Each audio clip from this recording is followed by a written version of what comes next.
For the frozen tundra comes the strongest of competition. It's about to get real from Atlanta, Georgia as the holiday season approaches. Tonight, winter is coming, courtesy of AEW Dynamite for it's Wednesday. You know what that means? The Samoa Studios are back here once again for your continued coverage of the Continental Classic as well as the conclusion of the AEW Women's Tag Team Championship Tournament. Welcome to our watch-along comedy presentation of Winter is Coming. Welcome to the pre-show discussion.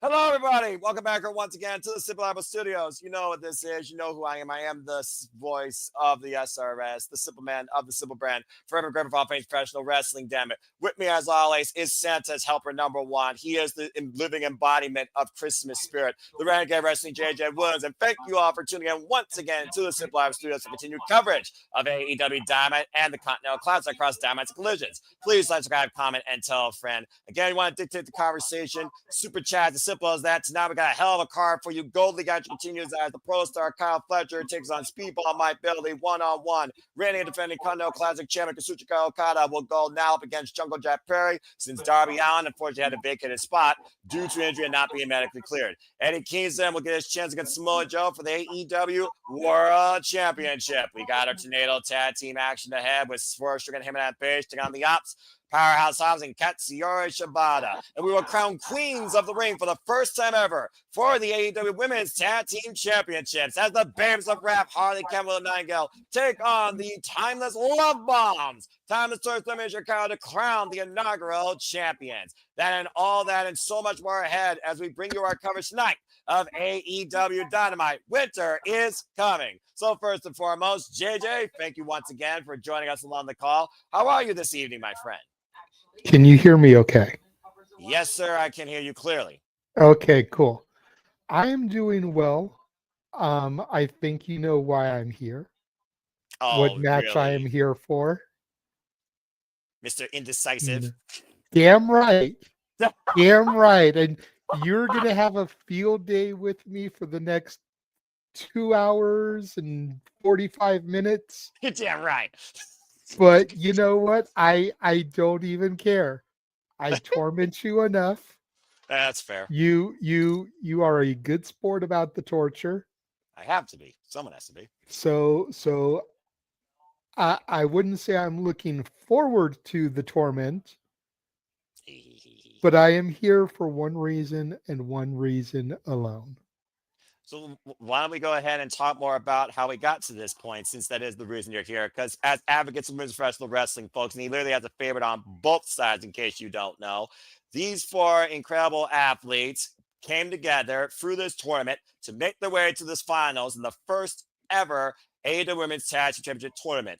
Going through the field of the Sisters of Sin to make it to the finals, as of course Megan Bain and Rachel Fear were found on the naughty list, received a nasty gift from Luther in the form of a shoot to the head and so much more, as Thomas Story showing Mina Shirakawa punched their way to the finals, of course beating Rico and Alex Windsor in the opening round, as the Babes of Wrath bracket buster beating Athena and Mercedes Monet, which all led us to glasses of champagne with Toni and Schiavone drinking into this first time ever Titanic tag team clash, where one of these duos will lead the AEW Women's Division as the inaugural AEW Women's Tag Team Champions. Former rivals brought together, as of course Harley Cameron, one of her very first matches in her career was against Willow Nightingale during the AEW Dark days, when both were literally in the genesis of the AEW career we know them as. Thomas Toni Storm, the most evolutionized character in professional wrestling business and women's wrestling history, some would say. And Mina Shirakawa, everyone wants her, everyone loves her. Former, of course, actress, former Stardom champion, Wonder Stardom champion, as these two have danced, tagged, fought each other, and now have worked together, which brings us to this unique Titanic clash of unorthodox friendships, if I'm being perfectly honest. So, JJ, again, looking at the tail of the tape here, what do you think is the biggest intangibles on both sides going into this match? Well, I do want to correct you on one thing you said at the outset. Go for it. I don't have a favorite on each side. Oh. I have a proverbial baby mama on each side. I love all four of these women. Respect, same. I am a huge fan of all four of these women. I think most No, people are too. well, And shout out to Mina Five and and continue. Willow, Mina and Willow for obvious reasons. Harley, you just can't go wrong with Harley. You can't. I wasn't But sure you can't. what to think about her at first, but once the mini Monet part of her gimmick started to evolve, I really took a liking to Harley. Sure, part of it was probably because I'm so anti Mercedes, but the whole ventriloquism puppetry aspect and being a lifelong Muppets fan Oh, really here we go. connected me to her. The Muppets connection.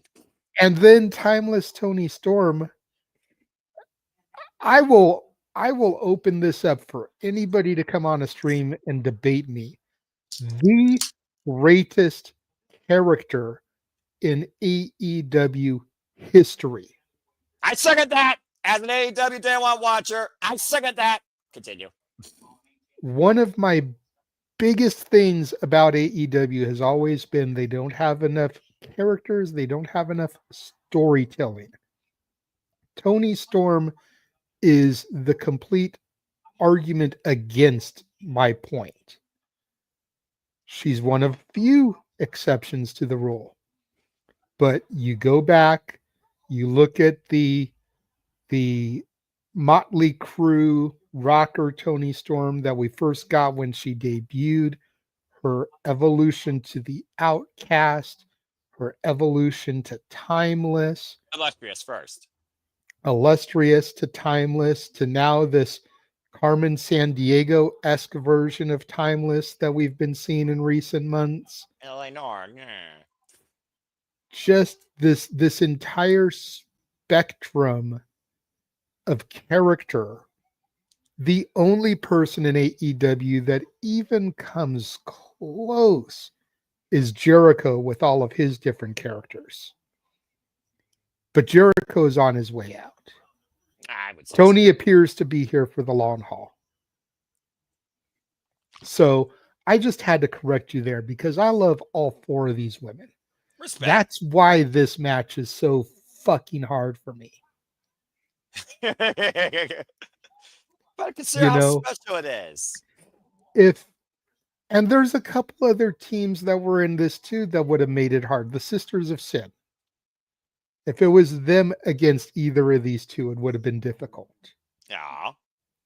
If it was the Sisters of Sin or the Babes of Wrath versus Bane and Shafir, other bracket wins hands down. I'm not, as much as I love Megan Bane, I wouldn't be picking her and Shafir. I'd be picking the other side, whoever it was. Toni and Mina versus Bane and Shafir, I would have picked Toni and Mina. Fair enough. But any combination of the other three teams there would have made this as difficult as this is for me. And now it's official. And again, you are literally less than 2 hours away from seeing the decision play out. This, in my opinion, this has to be the main event because we're crowning champions for the first time.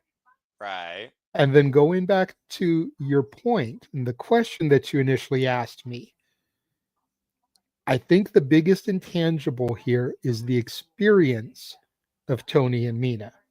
Not necessarily as a unit, because they're still kind of new as a tandem, but just their experience in the business. Harley is still in her infancy as a wrestler. Correct. Willow has had a few years' experience, but nowhere near the level of experience as Toni or Mina, let alone both of them combined. Correct. So I think that's the biggest intangible. And if you're putting a gun to my head, forcing me to pick, which I know you want to do so badly, I'm a good simple man. I wouldn't do that to you. I think because of that, I would go with Willow and Harley for my winners. Because it would be an upset. It would be a Cinderella story. It would be a Christmas miracle, if you will, as we're here promoting Winter is Coming. Harley alone with her evolution this year, going back to that rivalry with Mercedes to where she is now, I feel she kind of deserves a championship as a reward for everything she's done. I feel like Toni and Mina would be okay eating the L because there's bigger and better things coming for them. Well, considering Thomas Toy Storm, and well said, by the way, JJ. Thomas Toy Storm, record-setting four-time AEW Women's World Champion. Mina Shirakawa, former Ring of Honor Women's World Television Champion. Harley Cameron, yet to hold gold in her young career, the youngest competitor in this match from an in-ring career perspective, to your point. And Willow Nightingale has been one of the most proverbial accomplished baby faces in the AEW Women's Division since its inception. Former TBS champion, former Drew Strong Women's Champion, former CMLL World Women's Championship challenger, not to mention, of course, former Owen Hart Foundation tournament finalist. And again, her and Harley, they go all the way back to the very beginning of both their careers in AEW when Harley Cameron took Willow Nightingale on during the AEW Dark Days. I sometimes miss that program of exhibition showcases for the next evolution of the business. But either way, it's definitely going to be a unique clash where you lose everything to regain anything. That is the story of Mina Shirakawa, Thomas Storm, to your point, that really developed at Wrestle Dream. So this truly could be a new foundation, or honestly, a nightmare they may never wake up from. And for all we know, it might lead to some more drama in the women's division with those two. But I think as Harley Cameron and Will Nightingale goes, smile anyways, as of course I wait for the show to begin, as of course I use HBO Max, folks. I'm pulling for Harley Cameron and Nightingale as we go inside the arena and we got Aubrey Evans in the ring.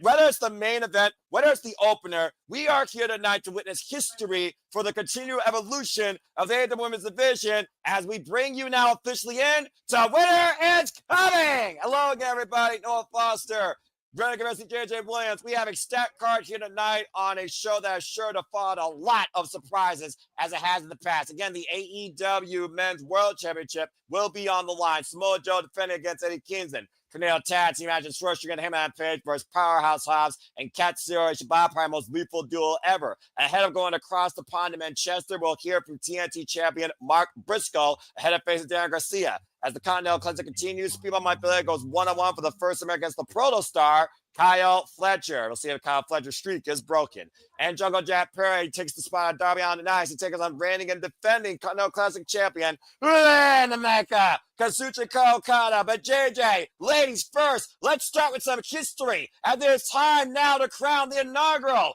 AEW Women's World Tag Team Champions, the Babes of Rap and Tournament Shirakawa. Kick things off. Pause. I'm still getting the rundown. As soon as you see Toni Storm, Great Titantron, let me know. Will do. All right. And again, folks, thank you for tuning in. Please like, subscribe, comment, and tell a friend. You want to dictate the conversation, super chat, or PayPal of Passions. It is truly as simple as that. Oh, baby. This is the number one reason I'm here tonight. Toni. All right. Lights. Put the hat on. Yep.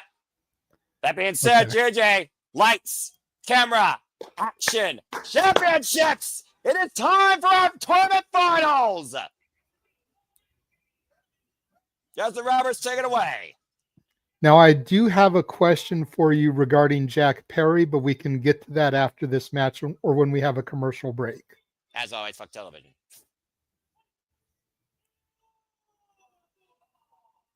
Timeless Love Bomb semifinal win over the Mega Promos, Marina Shafir and Megan Bain in a holiday hardcore death match with the return of Lufa Claus. Showing who was on the 9 list, delivering a heel to the forehead, of course, of Marina Shafir.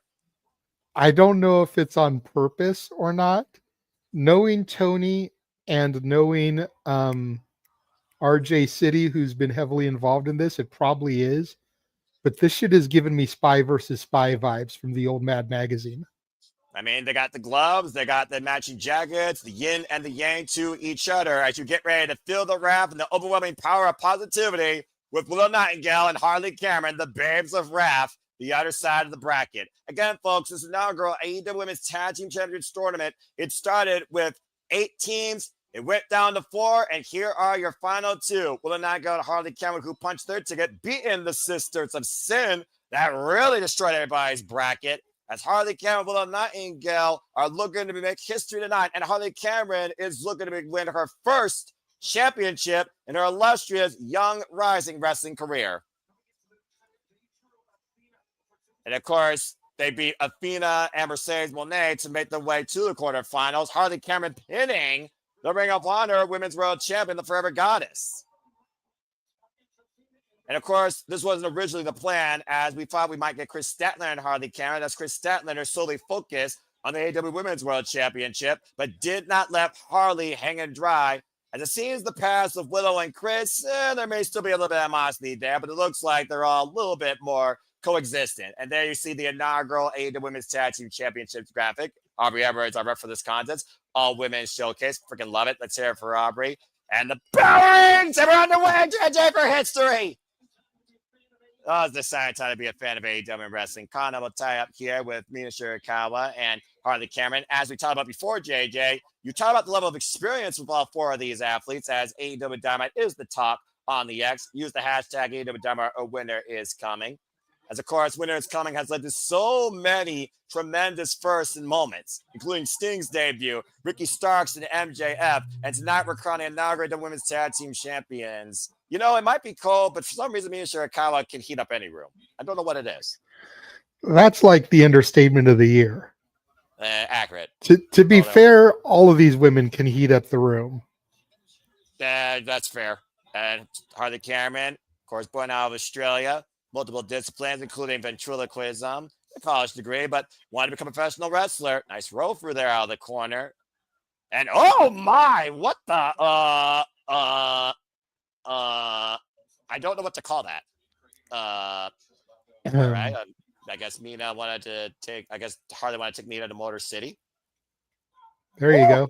Spinning Sobot. I mean, I'm just pretty close to Detroit, folks. Motorboat City. Motorboat City, Jesus Christ. And oh man, both women down hard. I got a little hot there for a moment. Easy there, Noah. You're the calm, simple man. You don't get flustered by that type of stuff. I get flustered by incredible women in wrestling, and I'm looking at my favorite women's division right now, crowning inaugural AEW Women's Tag Team Champions. This is my moment here, and oh my. And Toni Storm getting a whiff of Willow doesn't know what to think about that. Like, it kind of caught her off guard for a second. Well, let's be honest here. We didn't think about this. Willow Nightingale was not one of the victims during Timeless Toni Storm's run as AEW Women's World Champion in either case. So this is kind of a first one-on-one when you think about it, at least with this inauguration of Toni Storm. We saw what happened when Outcast Toni Storm took Willow Nightingale on a double or nothing, ended up biting her knee to hold on to the AEW Women's World Championship. Again, Timeless Toni Storm is saying four-time AEW Women's World Champion. Willow Nightingale and Toni Storm and Harley Cameron now with the waist lock. And okay, now we got all four bitches brawling. I'm fine with this right now. Breaking down here early, JJ, as expected. Irish reversal. Thomas Love Bombs tossed to the wayside on the apron. Harley Cameron used to take Toni and Mina down to the floor. And Harley Cameron setting up with a Nightingale for something big here off the apron. Cannonball senton. You talked about the intangible being the level of experience, not only as competitors, but as a tag team duo. Again, I saw Timeless Toni Storm and Mina Shirakawa first team up back last year in October in Stardom. So they definitely have the longer history there of knowing each other as a duo. Nice Cazadora, body press, cover, combination for the base of ref. Gets a 2 count. But we've also seen JJ strange bedfellas, or fellas, I guess in this case, literally hit, out the gate. And so far, the Cameron and Nightingale, I think I've really surprised people in this bracket. Yeah, no question. I mean, they may seem like strange bedfellows on paper, but they're so similar in their structure as far as their character design. Right. Backbreaker over the knee by Timeless Toni Storm. Mina Shirakawa going to the other partner. Tag made. Now Mina is legal. Mina, like I said, former Mina, Wonder of Stardom Tag Team Champion. Artist of Stardom Champion. Those are the trios titles, by the way, in Stardom, folks. Tag made. And of course, the Glamour. Mariah May and Mina Shirakawa are former Goddess of Stardom Tag Team Champions. Those titles will be on the line, by the way, at Stardom Dream Kingdom at the end of the year. Good strategy so far. Here we've seen this before, JJ. Off the shoulder. Whoa! Then a drop down, the cover, hook on the far leg, back press, and a 2 count for Mina. Nice corkscrew body press assist there. Yeah, a modified tornado off the shoulder of Timeless Tony Storm. We've seen a lot of great innovative offense here on both these duos, despite the short range history of them as tag team competitors. Nice backdrop suplex there by Harley Cameron, making the tag to Willow Nightingale. Willow legal now. Willow, of course, previous participant earlier this year in the CMLL Grand Prix. Taking down Toni Storm, taking down Mina. Now squaring up against both Timeless Lovers here. Oh, man. Laying it in on both these young athletes. The Babe with the Power, as she's known as. The unorthodox Babe with the Power Bomb. Dips out the midsection. The Irish Whip breaks through the banner. And Mina and Toni taking out a double lariat. You know, what I think would really help solidify Oh! Willow as the Babe with the Power as we see her pounce the Timeless one out of the ring. Period. Continue. I'd love to see her Dr. Bomb Toni and Mina together. Oh, Jesus. Stack them up like cornwood. When you put a period on the pounds, we see an exclamation point of Willow Nightingale winning. Stay tuned. It's AEW Dynamite. What's coming continues. After this commercial break, or if you're on TBS, Restaurant Quiet Picture in Picture, fuck television. I have seen Willow Nightingale powerbomb two people before, but not like stacked up on top of each other. Like you've seen the modified, electric chair lift, body press hold, double drop down. But I would love to see like the double tier electric chair power bomb sit out. That would be crazy. And I think that Toni and Mina are small enough that she could pull it off while still making it look impressive. I think you got a point there. Just looking at the chat again real quick. Again, thank you everybody that's tuning in. Christopher the Karen's Effect. Good to see you. And also shout out to Balaman.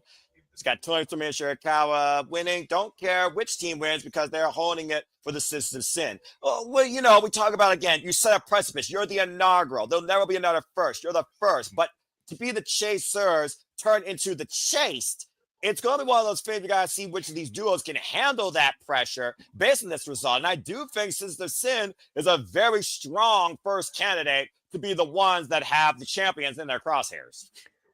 But I don't think it's going to be a short-term run either. Like whoever wins tonight, I don't see losing it, barring injury or something, until Double or Nothing. Wow, you've got to establish the inaugural champions and give them a solid run. Revolution is only 3 months. Dynasty is 4.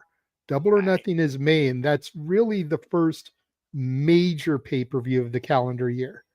Yes, you can argue Revolution is one of their big 4, but I look at like Double or Nothing, Forbidden Door, All In Out. Those are like their biggest shows of the year, in my humble opinion. So if you want that would be like losing the tag titles at the Royal Rumble. If we're comparing Rumble, Mania, SummerSlam, Survivor Series. I think that's fair. Good 5-month run gives a little solidification. We can build to something with Willow and Harley because, again, we've stated numerous times that they were kind of thrown together. So to see them break up and one of them turn on the other, while you don't have to go that route, it would make sense since, the pairing kind of was last minute. Right. Same with Toni and Mina. Even though they've got more history and Toni going heel or Mina going heel out of frustration would probably be way more believable,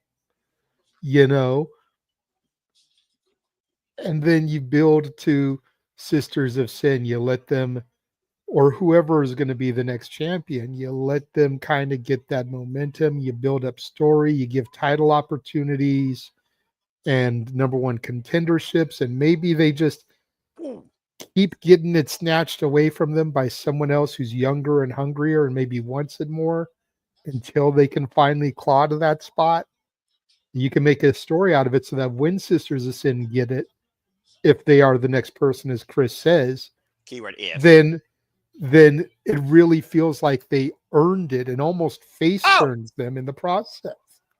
As Willow Nightingale's face got planted into the mat, great disposition, creative storytelling there. Hiring folks in AEW. Tab made a Harley Cameron, 10 made Willow Nightingale, running drop kick by Harley Cameron. As continuing fast and furious, And Mongolian chops right now by the former 4-time AEW Women's World Champion, throwing Harley into Willow. Harley is legal, by the way. Remember, it was Timeless Toni Storm that got the biggest package, DDT, on Harley Cameron to win that fatal 4-way tag team match to earn the stipulation choice against the Mega Problems. And I wouldn't wrap the Mega Problems being the last time you deal with that problem either. Talking about just the System of Sin. Now looking for the crossface chicken wing. Well, Nightingale come to the aid of her partner.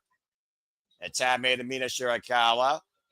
Get to the midsection. And either way, though, JJ, you got to think about whoever holds the gold here are going to have so much confidence going into New Year towards anything. Katsuyori rode through by Mina to Harley Cameron, now trying to lock Harley in the glamorous figure leg lock. Hooking up Willow. And a double takedown with the DDT wrench of the legs. Great double team maneuver there by Mina Shirakawa, former Undisputed British Women's Champion, might I add.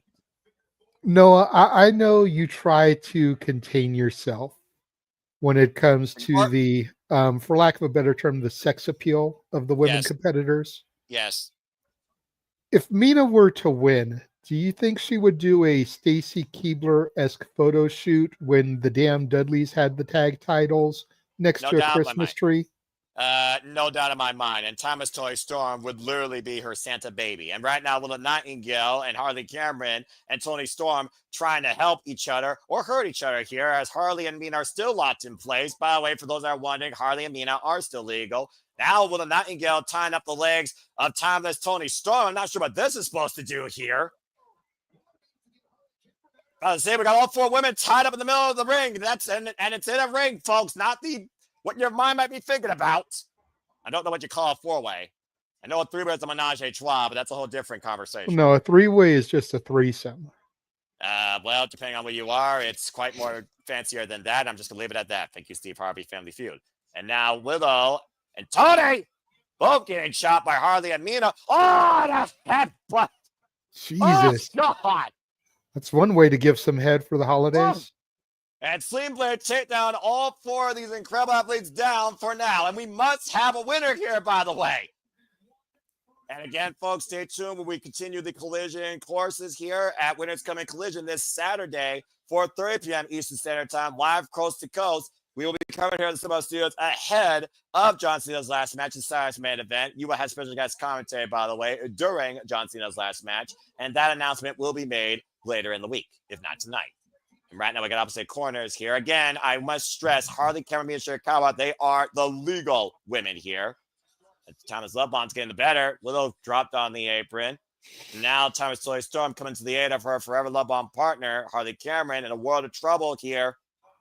Set up for the Russian leg sweep. What is this maneuver? Coming off the top rope!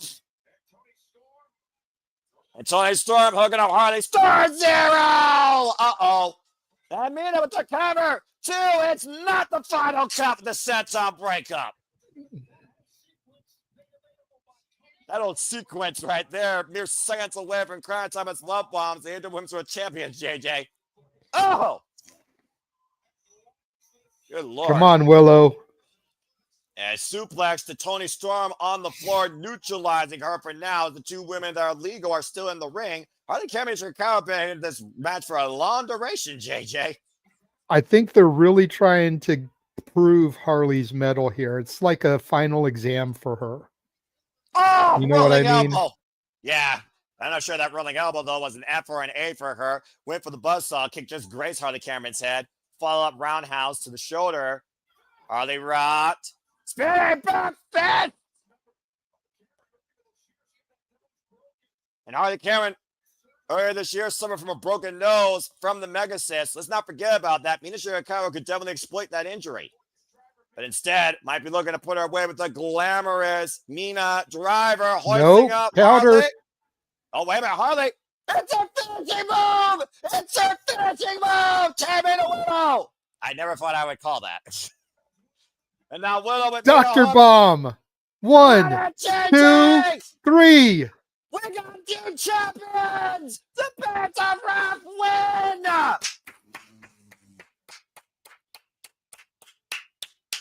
Willow Nightingale and Harley Cameron are your inaugural AEW Women's Tag Team Champions. What a moment! Harley her first accomplishments. That's one heck of an unorthodox duo, JJ, that I don't mind going wild tonight. Congratulations, Harley Cameron and Willow Nightingale. You did it! Oh, that was awesome. I'm very happy. Woo! Willow's saying first ever, baby, first ever. Let's go down to Renee Paquette to celebrate with the inaugural champions, the Babes of Wrath. The remarkable Renee Paquette. I'll let you take transcript. Woo! Man. So happy for Harley Cameron, especially. I'd love seeing him first. Well, now, if Willow can beat Stat, she'd be the first ever Triple Crown. She'd be the Grand Slam. Well, there's only 3 titles. You can't, that's not a Grand Slam. Okay, fair enough. She's saying she's proud of herself, of course, but she's really proud of Harley. We got to be proud of Harley. Look how much Harley's grown. Harley's been a breakout star this year, in my opinion. It's been a rough year not knowing who's there for me, but Harley always has been. They earned it. Crowd chanting, "You deserve it." And again, they earn it.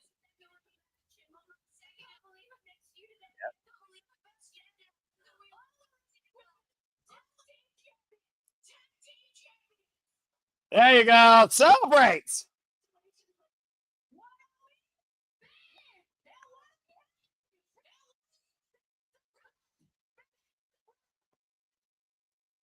Babes of Wrath. I know you're going to be saying that all night long, JJ. Harley Cameron, Willow Nightingale, ladies and gentlemen, are your inaugural AEW Women's Tag Team Champions. What a moment here. Kicking Dynamite off with a bang. Oh. Wait, whoa. Hold the phone. Mina looked like she was about to attack Harley. I mean, you got to respect, though, what was done here. I mean, it was fair and square in the middle of the ring. Handshakes.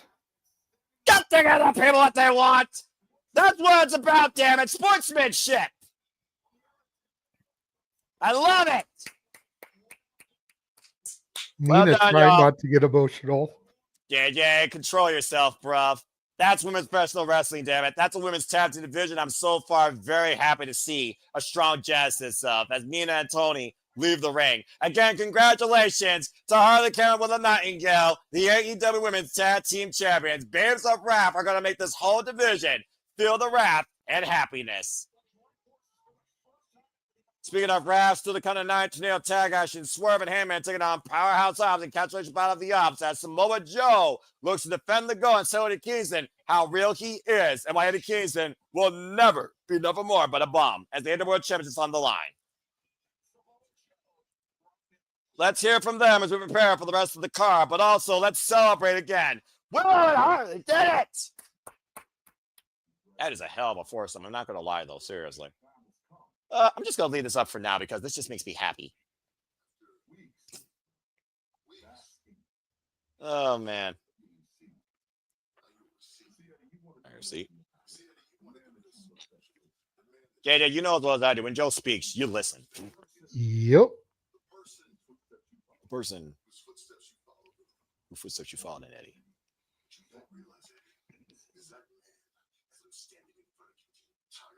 What you don't realize is that man's been standing in front of the entire time. This is the real me.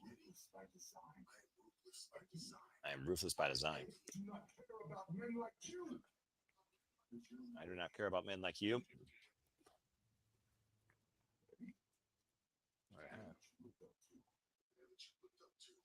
Look up to. Was that a wonderful idea? The man's going to beat your ass tonight. Oh, this is the man who's going to show the reality of what this industry is. JJ, why is it when Samoa Joe whispers, he sounds even more terrifying? Because he is. Accurate. Okay, anyway, as we got a commercial break, fuck television. One more time. Congratulations to the inaugural Women's Tag Team Champions, the Babes of Wrath. Wow. Well, JJ, now we got a moment to breathe and you got a moment to recompose yourself. How are you overall feeling? No more torture. Nothing but grace. It's I done. feel good. I feel you good. Would? You know that you would now? Yeah. Look at him. Keep looking, folks. That's a happy man. That's a sigh of relief. Let's go ahead as he tries to get his thoughts to look at some of your comments here real quick. Shout out to my friend Sandy. Always following along. Steve's watching the wild thing. Way upstairs, mom said I was over dramatic on seeing the smallest things, but I told them that Noah was more dramatic. Dramatic, passionate, you tell me. If I could ever call a match from Marmanello, I would. Damn it. Thank you, JJ. That's the picture that we need. Ladies and gentlemen, again, your inaugural AEW Women's Tag Team Champions, the Babes of Wrath, Willow Nightingale and Harley Cameron. Oh, that is a beautiful sight. Congratulations again to Harley winning her first championship. That's even more special, in my opinion. And it looks like she's actually considering this to be a big upset. JJ, what are your thoughts on that? Like I said when we were discussing it, on paper, it's definitely an upset because Toni and Mina have the years of wrestling experience. Looks like DJ beat you to the punch, the inaugural of the tournament. Shout out to Rock and Ropes. So definitely it's an upset. But it doesn't even matter. It doesn't matter what you think because you can't go wrong either way. Apparently, exactly. Nick said Mina and the Harley. So that wasn't even a team to begin with. But Mina and Harley, I mean, they faced each other before. They could probably be a duo. I wouldn't be surprised to see these four get together at some point again. Let's not forget, they were on the same team during the AEW Women's Blood and Guts. By the way, that match was fucking incredible. I totally expect them to run it back at World's End. Yeah. Oh, World's End? Really? Think about it. It's in a couple of weeks. Got to have a tag title match on the pay-per-view if you really want to help establish it as a championship. I guess that's true. 2 weeks isn't really enough time to build a story for another challenger. Right. So run it back. Then you get Toni and Mina on the pay-per-view. You keep them out of singles competition for the world title against Stat. You open Stat up for whoever else. Jamie Hayter, Sky Blue, Julia Hart, somebody. So I think that's the way to go. And like I said, if Willow can win the world title, she will be the first ever women's Triple Crown champion. Stat was the first to win the TBS and the world title. Correct. But now there's tag titles. So she has to get those to be Triple Crown. Willow's been TBS and the inaugural tag. So storyline dictating, if she beats Stat, because there's still unfinished business there, she would be the first Triple Crown. Well, you're talking about time and storylines. John Moxley is trying to outrun Father Time, as John Moxley has a horrible Continental Classic, but is not looking at the losses. He's looking forward towards what he calls the inevitable challenges. Talk about if you're not willing to work. The hungriest individuals in professional wrestling. That's why we are the hardest working. Well, your hard work is definitely violent, but I don't know if that dictates the hardest work, but it definitely has paid and mixed results. We choose to win.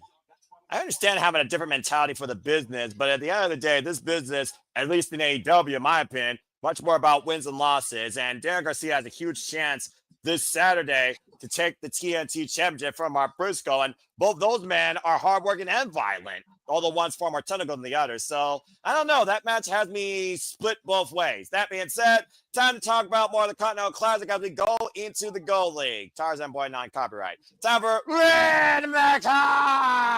Kazuchika Okada versus Jungle Jack Perry. Again, for those that are wondering that have been following the Continental Classic up to this point, Darby Allin unfortunately suffered apparently a sustained injury that the medical did not clear him for the duration of this tournament. So he has been relinquished of his spot, meaning Jungle Jack Perry has been put in now as a wild card, which changed the entire dynamic of the field. As of course, you now look at this field, none of these men knew they had Jungle Jack Perry waiting for them. He also does take Darby Allin's score. So no one gets a bye here. They have to go for Jungle Jack Perry in place of Darby Allin. That's got to change some of these folks' mentalities. We go down to Renee Paquette here to bring more of the tail of the tape.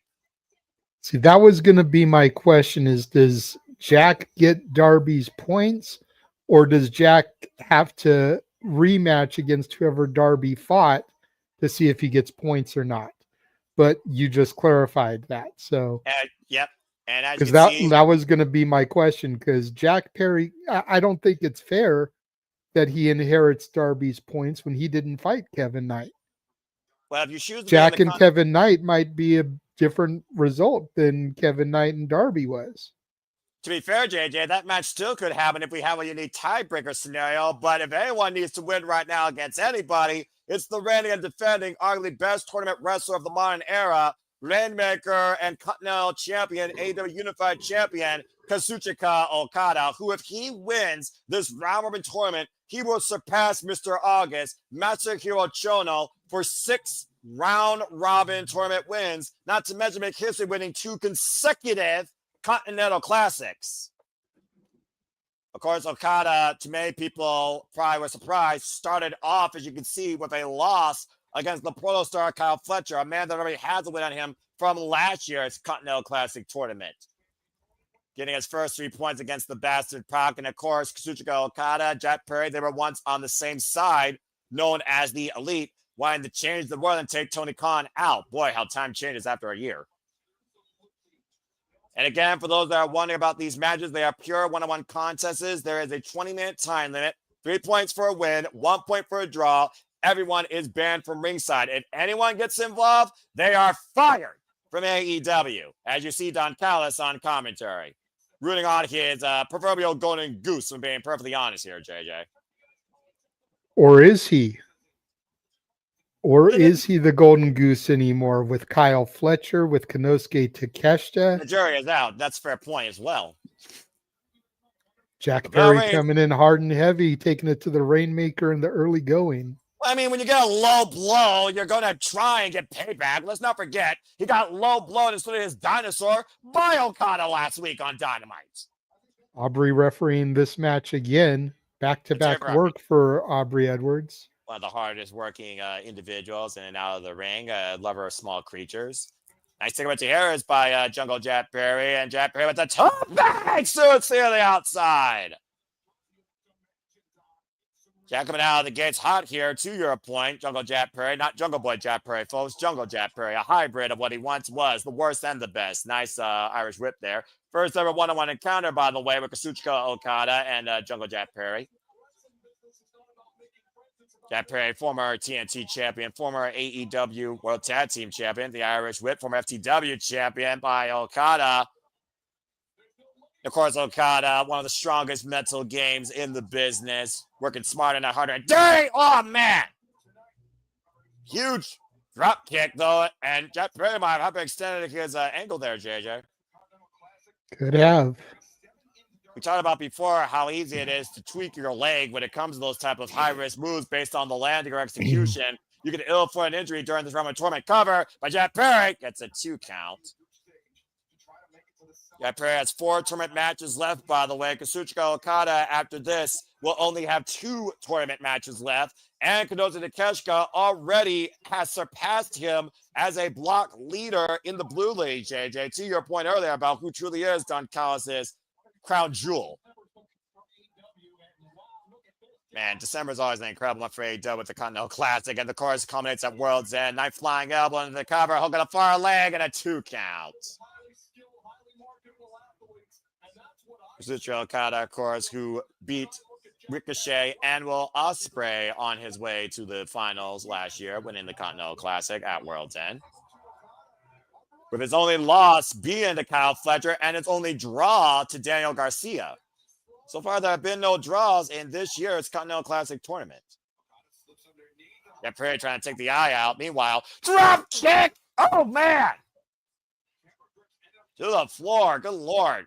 Awkward landing again as he grabs that ankle.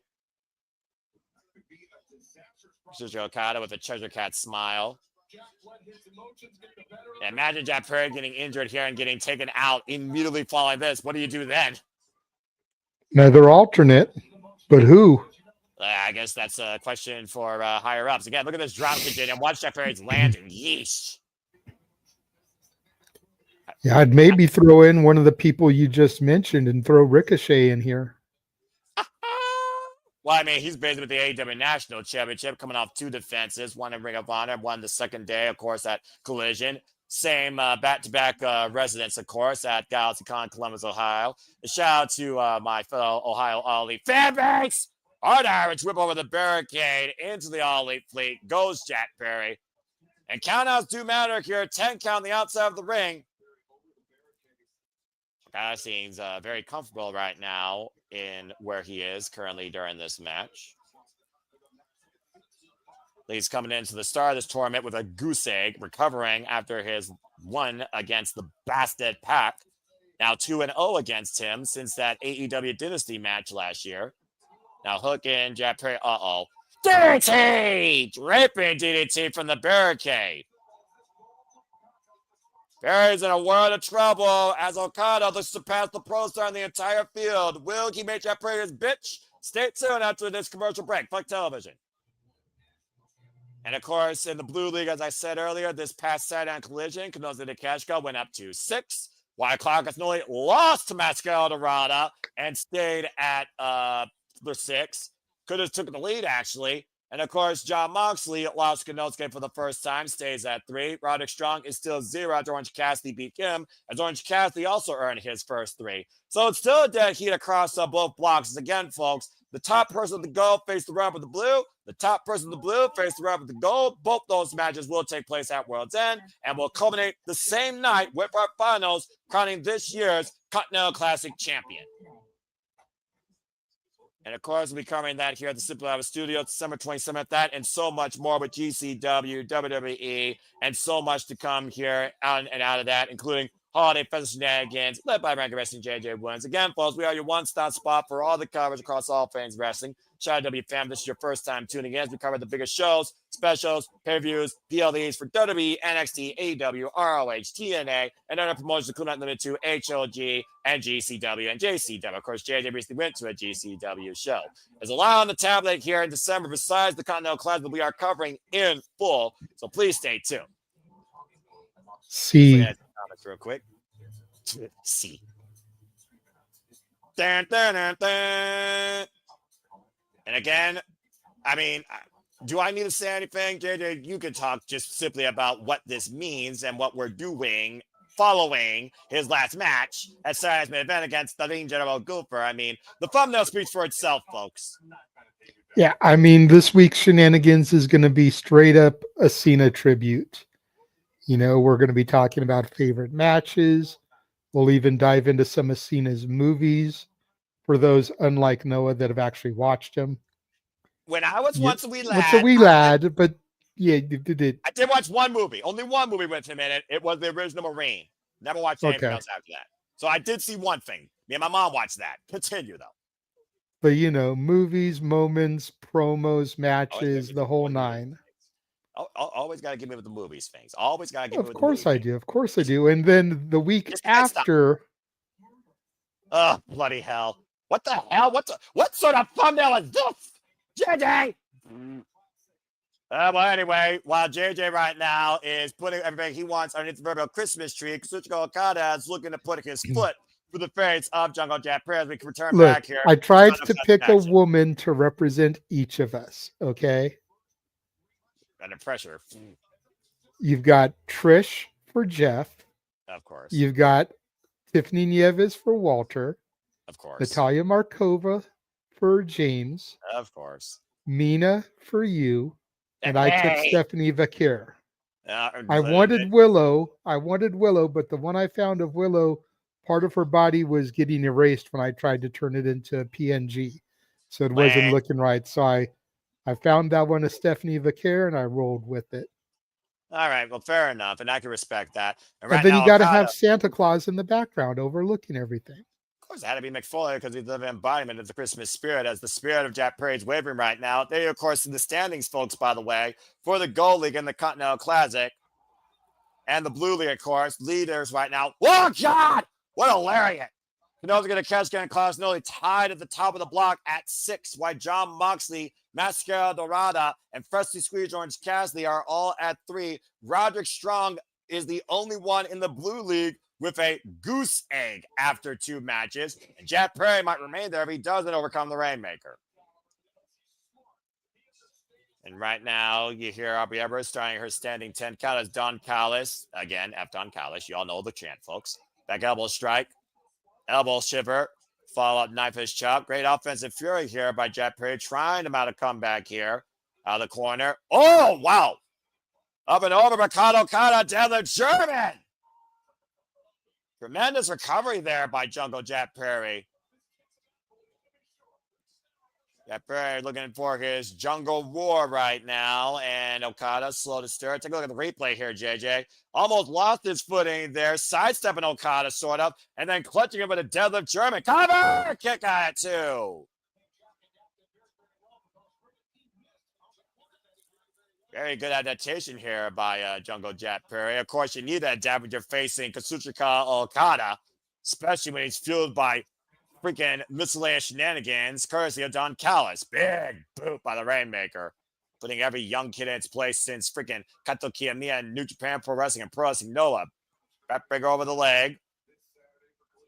You see about your screen the rest of the schedule for the Continental Classic, AEW Dynamite 34th Street, Christmas Collision, Holiday Bash, and of course World's End will culminate it December 27th. Scoop Slam by Okada, now looking to send the ropes.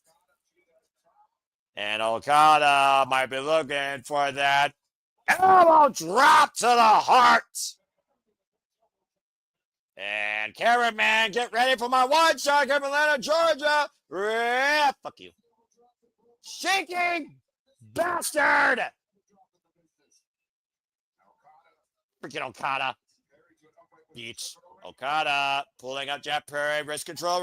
Whoop, Jack Perry dusting her knee. Looking Okada for the poison round. Okada scouting it. Rebound the ropes. Drop kick up and over goes Jack Perry.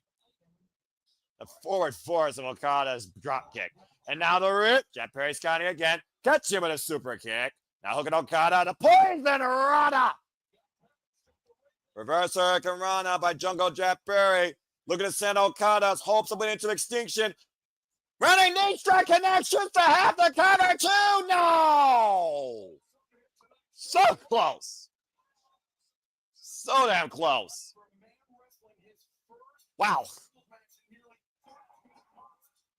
For somebody that's put into the Continental Classic for the first time ever impromptu, let alone his first time one with the Rainmaker, Jack Perry bringing it tonight. That winner is coming. Crowd chant, this is awesome, and I agree. Of course, the Gold League has to prepare for Jungle Jack Perry. They can use this match as scouting. Now, Okada, this is something rare you don't see. Okada trapped in submission. And now looking for the STF. Okada biting the wrist, though, of Jack Perry. Remember, Jack Perry bit the middle finger of Katsuyori Okada, so I guess that's karma. Great receipt there by Okada. See, we call that a bitch move. Well, how about that? Oh my God! And biting the inside of the hamstring. I hope that was what that was. Of the Rainmaker. And now the schoolboy roll up by Jack Perry too. No. And now once again, trapped in the STF, got firmly locked in.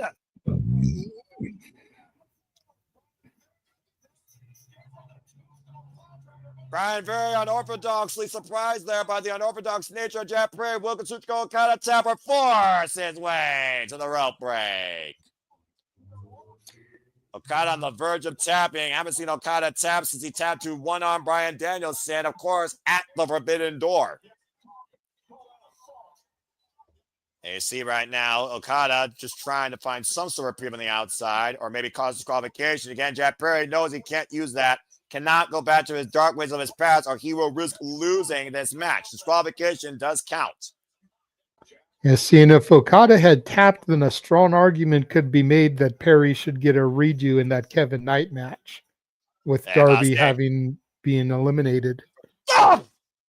Well, about to Because say, who would have thought that Jack Perry would beat Okada? I mean, if you're using the same move as Brian Danielson, the same technique, I mean, the jury is out hunting ghosts of Okada's past. I mean, again, Rainmaker, swing and miss. Dropkick scouted by Jack Perry, surviving the short range Rainmaker. Looking once again for that running knee strike. Okada catching him, though. Emerald explosion! And now Okada with wrist control. Rainmaker! Cover! 2. Okada goes to 6. Bitch.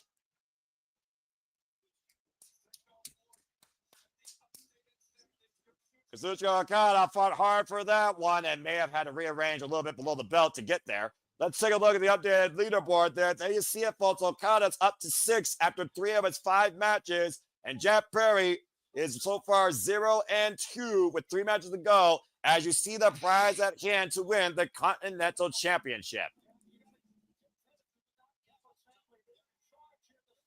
But of course, Kyle Fletcher was already at 6. He has the potential to lead the block tonight if Speedball My Billy does not play spoiler. And there you see Don Callis calling in the oddities. The Don Callis family with $1 million in hand on the duffel bags. Why are we giving Don Callis a microphone? Why are we doing this? You should be doing this before the show, not during airtime. Oh, God. Can someone please mute his mic like I can mute my TV? No. Damn it. Because you know what, Noah? Like it or not, want to admit it or not, Don Callis, next to Paul Heyman, is the best manager on wrestling television today. I'll give you that. Don Callis and Japan, fantastic wrestling match.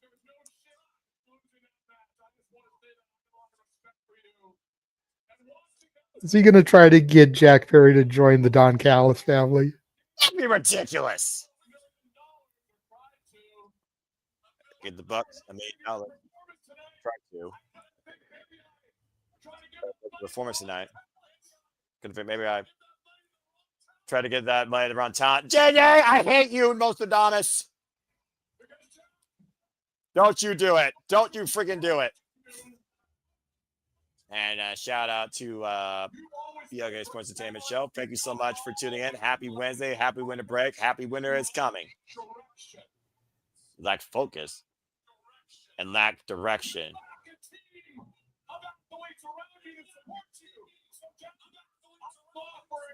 You have a team of athletes ready to support you. I'm offering you a spot. The Don Callis family. But Sandy, I'm not talking about all time. I'm talking about current. Modern. Yeah, about to say, go in a day. You could turn on a television any day of the week and see a manager. Callis and Heyman, honestly, are the only 2 I really can even think of. Legit, I think you're right, JJ. There's no one else. I mean, you got the Sinister Minister, Father James Mitchell, and NWA still. There's still some managers over there, but how many people watch it on a consistent basis? Kids, that's not enough for you. What are you waiting for? What are you waiting for? Someone's saying the best opportunity ever. I need an answer. Jack, remember one thing. There's some of us, and there's one of you. If you don't give an answer, I'm going to cut your strings and put you in a chair. JJ, I sense beatdown imminent. I sense a dinosaur. I sense a cleaner. I hear the battle cry. Warming up. Nah, I think we need the dragon dagger. Yeah, you need something. Something.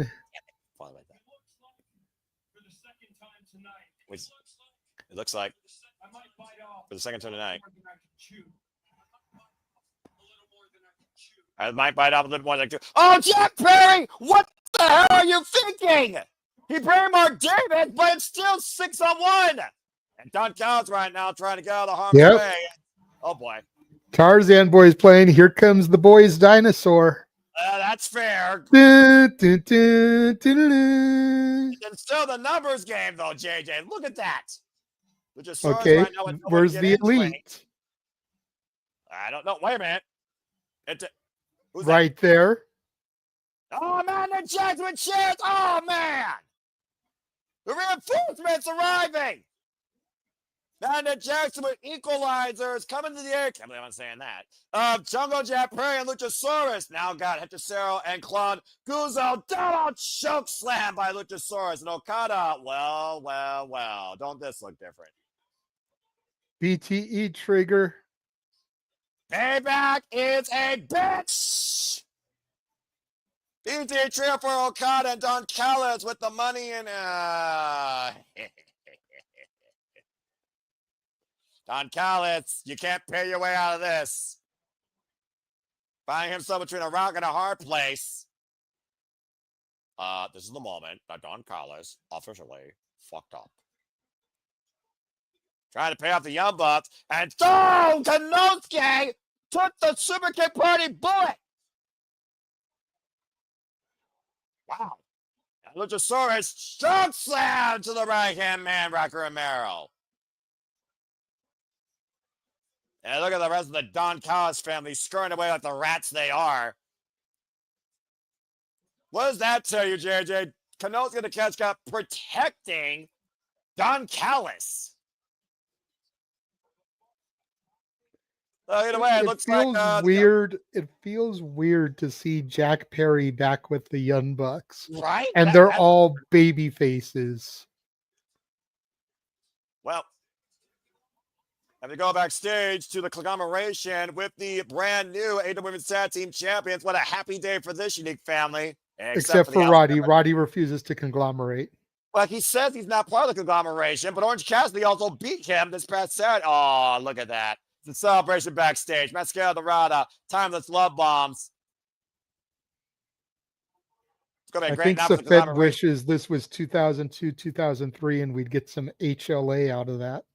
Well, while you got that, we got Stat, who dropped Mercedes on her head and proved Stat where it's at as we look towards the AEW Women's World Champion and the downfall lately of the CEO who lost her Ring of Honor Women's World Television title to a very fired up Red Velvet that stirred a whole new recipe for success. Shock of the world Friday night. And Leila Gray, of course, was looking to take advantage of that as Mercedes when they dropped that baddie to hold on to the crown jewel of her portfolio, the TBS Championship, with a low blow to Christopher Daniels. So let me ask you this, Noah. Do you feel that this is the beginning of the end for Mercedes? Well, I would like to think that the descent into madness starts with insanity, and I think Mercedes Moné is literally falling apart at the seams, as we hear from Mark Briscoe next. Fuck television. I would say yes, and of course, I know she's got a couple of time matches coming up, including the Repro Undisputed British Women's Heavyweight Championship, the second longest title that she held, against former Progress Women's Champion Rico, coming up very soon in Repro. If she loses that, I think that Mercedes Moné is in for a very, very non-Merry Christmas. All right. After got a moment to breathe again, just to bring me up to speed. I did not beat the graphic yet. I work on that in a moment. Suchko and Kyle at 6. Speed on my belly, 0. Kyle Fletcher at 6. Could go to 9 to lead the block tonight. Speed versus Kyle Fletcher still to come. Kevin Knight at 3. Hack at 3. Jack Perry at 0. Jack Perry has 3 matches left. Kazuchika Okada has 2 matches left. And of course, in the Blue League, as the sun can note through the catch, got to take a bullet for freaking Don Callis. That was very interesting. John Moxley is at 3 with 3 matches left. Claudio Castagnoli at 6 with 2 matches left. Konosuke the Catch Guy at 6, tied with Claudio Castagnoli with 3 matches left, including against Claudio. Roderick Strong, goose egg, but could play spoiler, and don't count him out because Eddie Kingston came from a 0-2 deficit to win his entire league. Mascara Dorada at 3 points, 3 matches left. Precious Green Jones Cassidy also at 3 points with 3 matches left. Still anybody's ball game here to be the front runner and the runner up to punch the World's End to try and win the Continental Classic. Well, as we got a moment to breathe, let's go ahead and take a look at some comments here. Again, shout out to Brothers BKL Sports Entertainment Show for dropping by and tuning in. And spoiler alert, the trend's been set. Again, my stream is a little faster than yours. We saw that, so thank you, Sandy. It's all good. Again, we're pretty much right here in sync, having a good old time, jolly old time. Safet saying also, very interesting. Whenever someone takes the blow for another, most times equals a face turn. Kenoza Nikeshka totally took the blow meant for Don Callis. And apparently, there might be a little bit more to that summit that we talked about, JJ. And as far as Mercedes Monet, yeah, he wishes that's happening to her too. But he also thinks the Mercedes is obligated for a rematch. Again, Safet, how much did the title matter versus the moment? She has 12 championships, including the most important one, the TBS title. I don't think she gives a damn if she holds that title again. She wants to make sure she holds on to everything she has now, particularly the TBS championship. Because the day Mercedes they lose the TBS title is the day you see the last of the CEO, in my opinion. And I'm just going to leave it at that. See, I feel like, and I can't believe I'm saying this because you know how much I loathe Mercedes. Yes. I feel like she should have held the Ring of Honor TV title just a little bit longer. Because if there was ever going to be another push to try to get Ring of Honor on an actual television station, especially now with the announcement of TNA Impact coming to AMC, Mercedes Moné as their TV champion would have been the way to help push for it. And then you have her lose the title at the pay-per-view after they get on TV. Right. Get the TV deal, have her on TV for a couple of weeks to help establish the company on television, and then get it off her maybe Death Before Dishonor. Of course, talking about all the emotions Mercedes Moné's face. What about the emotions that Kingston has his whole life? And here's another guy that I can't stand, but mad props for the DMX shirt. I'll get more into this right now. First review, look. Joe, I know you're watching. Hope you're not tripping on that. Your homie's on hook. You gotta have to fight your life, dog. Ain't going down easy, dog. It's gonna give it to you. Well, Eddie Kingston looking to give the fight of his life tonight. Meanwhile, Toy Schiavone, the man that's been in the business for 50 years, let's go down the ring to him and see what's next. As we welcome in the face of TNT, Mark Briscoe. It's not an AEW Dynamite show without this man giving me something to give me something to pontificate about, or a word of the day that may have more symbols than needed. Mark Briscoe, of course, the new TNT champion who man up, boy, dropping Kyle Fletcher on his head, looking to give Dan Garcia a Death Rider ass whooping in Cardiff, Wales this Saturday as we go coast to coast for 3 p.m. Eastern Standard Time. Mark Briscoe's first title defense against a former TNT champion. And a man he's also shared wins with against in the Continental Classic. He beat Dan Garcia in last year's Continental Classic. And again, the beauty of this starts prior to Saturday's main event. So we're covering both shows, folks. You got a triple feature of content coming on Saturday. All right, let's hear from Toy Schiavone and Mark Briscoe. This is a happy moment. It does. What time does it air on Saturday? 4:30 p.m. Eastern Standard Time. Oh, okay, cool.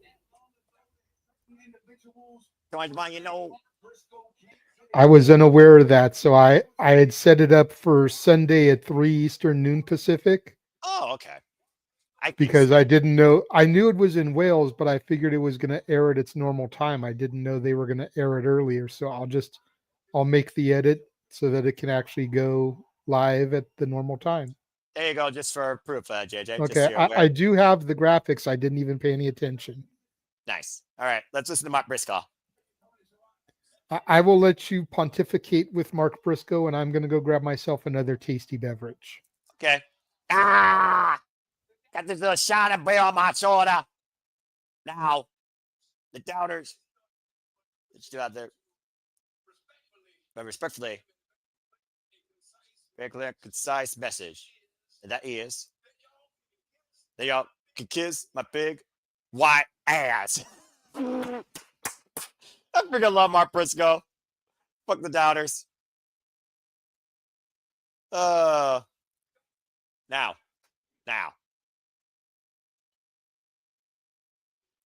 We got a big white ass chant, folks. Big white ass chant trending worldwide. Now it's one to become a champion. It's an honor to reign and defend and to stay a champion. So that starts Saturday afternoon on TNT. My target Stan Garcia. And damn it. Buzzkill. That voice is the voice of Scrappy Shih Tzu Willow Yuta. You guys saying epitome of low-hanging fruit as Wheeler is being booed out of the building. And there's the most lethal woman in AEW, Maria Shafir, the only Death Rider I care about, not named John Moxley or Carl Castanelli. And Pac's also good too. Willow Yuta escorted by Daniel Garcia. Willow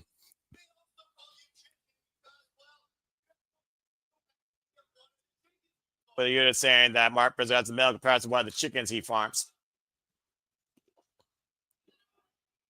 If you Yuta chance running out.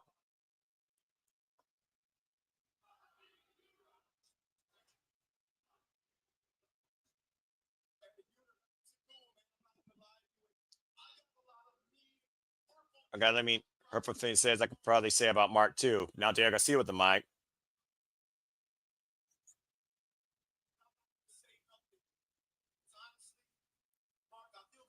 But I'm not going to say nothing because Mark, Phil, it's got bad for you, man. Everything about you just seems kind of sad. Daniel Garcia, have you looked in the mirror lately? What's going to be more sad? When I beat you on Saturday, and I become a 2-time TNT champion.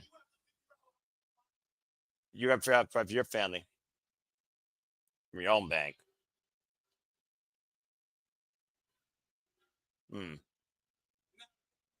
Now, Danny boy, Saturday on TNT. You got Aspen coming your way, son. But tonight, and right now, we just going to be on TBS. It would be a damn shame if I thrive.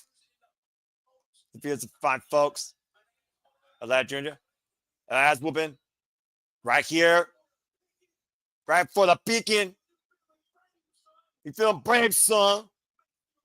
Make your move. All right, well, he swapped the mic, so there's the first move. And pie wash. Oh, the big right! Just clocked Jay Garcia. Mark Briscoe fired up. And now Yuta and Shafir trying to hold off Garcia. As we all want to see these two just lock up here. Garcia having to be held back right now by Willow Yuta and Maria Shafir, holding them back till Saturday in Cardiff Wells. Again, folks, 4:30 p.m. Eastern Standard Time. We will be covering it live. AEW Collision winner is coming from Cardiff Wells. Mark Briscoe, Daniel Garcia, TNT title. And Brian Danielson, who wants to endorse Daniel Garcia in a higher regard above him with a Yuta for his technical prowess. Oh, wait a minute. What's going on backstage? Oh, my word. What the hell? The Triangle of Madness and again attacking local talent. Same what we saw on Saturday. Oh, and Stanton, she's at. Back on Saturday, she appeared. Trying to call it was a champion, but it's still 3-on-1. And just brain sky blue that chair. Oh! Yeah, right, bitches! Well, wow, Chris Statlander, not afraid of any spider, as Chris Statlander and Jamie Hitter look to square up and kick some spooky bitches' ass this Saturday in Cardiff Wells on Collision. Sister Sin running for the hills for now, while the Ops are running towards the ring, preparing for tag team action. As we get ready for this Tornado Tag Team match. Hello, JJ. Again, Check, Stat check. Dad is where yep, I can hear you. Stat Dad's where it's at, damn it. Don't you mess with Stat unless you are willing to fight. Meh. Katsuyori, Shibata, and Powerhouse Hobbs being escorted by the Ops Dojo. Statler is more legitimate than Jade Cargill at this point, considering she actually has competition and can fight. Anyway, that's a whole different conversation for another day. Stay tuned with the state of women's wrestling on a different conversation of Saturday Shenanigans, folks, down the line. Saturday Shenanigans, your weekly moderate conversation of wrestling madness, 11 p.m. Eastern Standard Time on Saturday nights. And you see, of course, this Tornado Tag Team match as Hangman and Page and Swerve Strickland looking to pick a fight against the Ops to try and punch the ticket close to Samoa Joe in the World Championship. Cowboy Shiznak about to be unleashed tonight, and this is a tornado attack, meaning tags are not required, JJ. Anything goes. This is going to be fun. And Hangman and Page.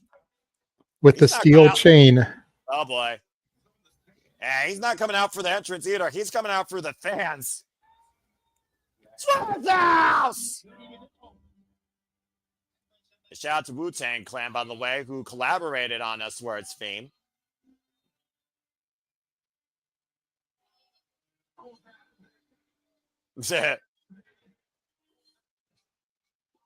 Whose house is it? Whose house is it? Prince Nana is the gift that keeps on giving, and Swerve Strickland might be the nightmare that keeps on living.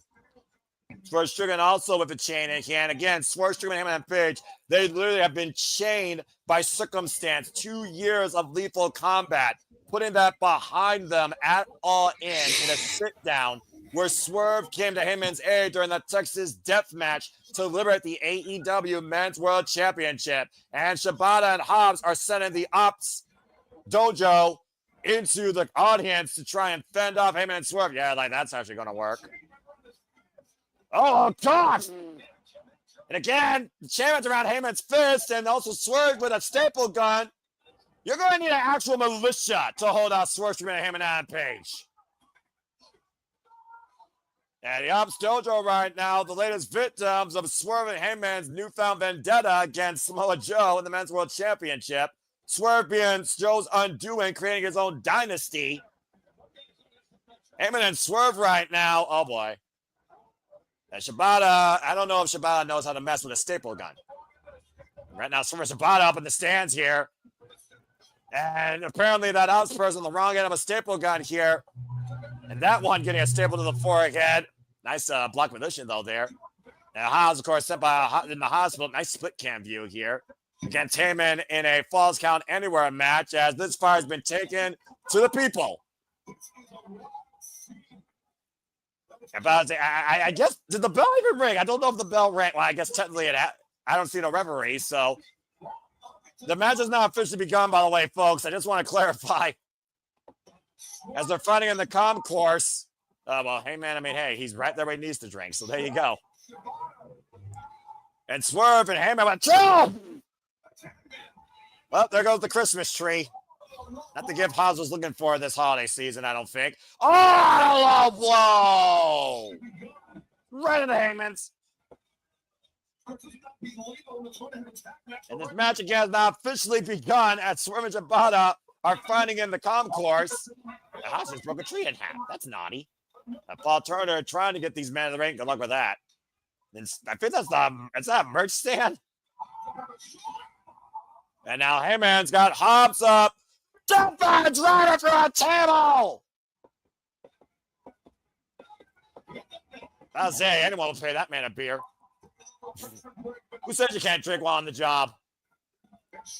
Take a little refreshing break like JJ did, as JJ always ready.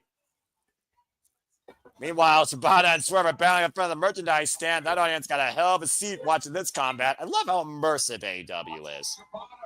Swerve right now and Shibata looking for a bit of a run-up. Uh-oh. Here they go, steaming. Take out. Oh! Kick right to the chest of Swerve Strickland, who falls hard on his back on the concrete. Let's not forget Swerve coming back from a recent ankle injury. It's not a freaking concession stand brawl, but it's a fight, and it will continue on Dynamite as we go to full commercial break. Foot television. Where's Jeff Jarrett when I need him? Good grief.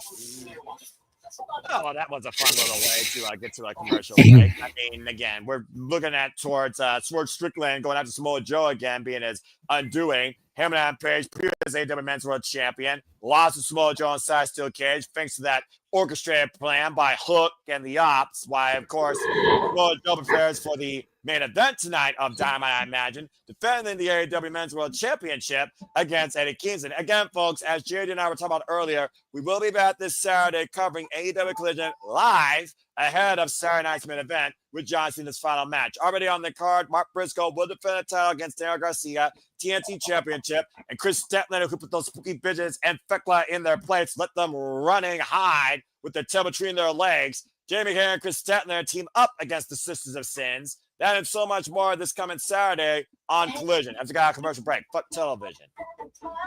Hey, JJ, you got your refreshing beverage, by the way, in order, sir? You seem nice and laid back.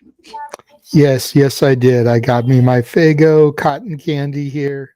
Yeah, I got my Mountain Dew Code Red. You might want to call Code Red based on what Heyman and Swerve are doing out here, because daggum. What? Oh, by the way, special programming note. The Simmons brands in collaboration with the Simple Album Studios in conjunction with Cindy Benedicti and the No DQ Predictions League, but stay tuned with some special projects I'm doing regarding John Cena's final match with friends of the Simple Album Studios starting tonight. You will see the first upload tomorrow. Stay tuned. Very interesting. And, of course, shout out to the friends, of course, the Super Reliable Studios. Of course, we are brought to you here out of a continued passion for professional wrestling. Damn it. If you haven't already, subscribe today to the Rage of Wrestling Walter Cruz on the YouTube. You see the man with the holiday cheer. Bring a smile into his life. Be on the nice list. Don't be naughty. Subscribe today to Castle 18 Studios for all your fantastic, I saw that, movie reviews, Christmas holiday cheer, and songs to tell you a story and so much more, too. Follow, of course, if you wish to. I'm barely social as it is, but if you want to find me to be part of predictions or just try and see if I actually engage with you. And Fox 1916 on the X and on YouTube. Don't be a dickhead. Subscribe today to Batty for Wrestling for all your New Japan and pop culture references you can handle. Again, our Canadian friend Ash. Subscribe today, Batty for Wrestling. The Jeff Meacham Network, when it's relaunched next year. Again, subscribe to Jeff motherfucking Meacham here on YouTube and stay tuned for more on that. And again, you can find all of us underneath the umbrella of the Simple Album Studios at SRS Studios 2024 on the X and in and out of here on our respective platforms on YouTube. As James Hebert and the Bell has found they've wrong here, you can see him editing not only this year, but last year's Saturday Shenanigans Highlight Summit. Good luck on that, bruv. Follow him, Jay Hebert's side 95, as always. That's really cool and dumb things on the internet. Speaking of dumb things, that was done by Hangman being in oncoming traffic against Hobbs, as Hobbs just ran him over like a freight truck.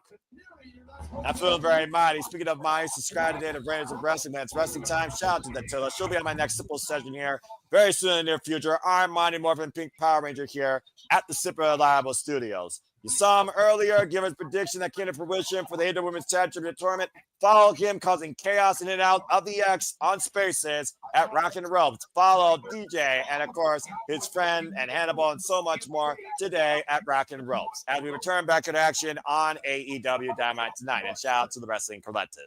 As you see right now, AEW Dynamite is trending on the X, the conversation piece of the night. I've heard people throw a shoe but never throw a tree. I'm just saying. And right now, Shibata and Hobbs in full control. Isolated with him and Page in the ring after dropping Swerve Strickland. Job first across the barricade in the timekeeper's area. He's clear and he's ready to fight tonight. And right now, double suplex to the former AEW Men's World Champion. Oof. That back has been heavily banged up and warped ever since the Warwick Kyle Fletcher at All Out, JJ. Yeah, no question. Of course, Swerve Strickland teaming with him and Page for one night only, they said, following last week's collision after Swerve Strickland basically announced he's back in his house. Might already be evicted from it before he even gets sailed back in his warm comfort. Hesitation dropkick in the corner by Shibata to Hangman and Page. And right now, our main events to the kind of night: AEW Men's World Championship, Samoa Joe versus Eddie Kingston. First time one-on-one encounter. Good God! Power personified by Powerhouse Hobbs in that deadlift power slam. Follow PK. And the odds working like a well-oiled machine here, JJ. It's what they are. I mean, there's always going to be that tension there between Hangman and Swerve. They may be able to agree to disagree for a time, but the ops are a cohesive machine. Yeah, about to say, we don't know the condition of Swerve since he got taken out in the Timekeepers area.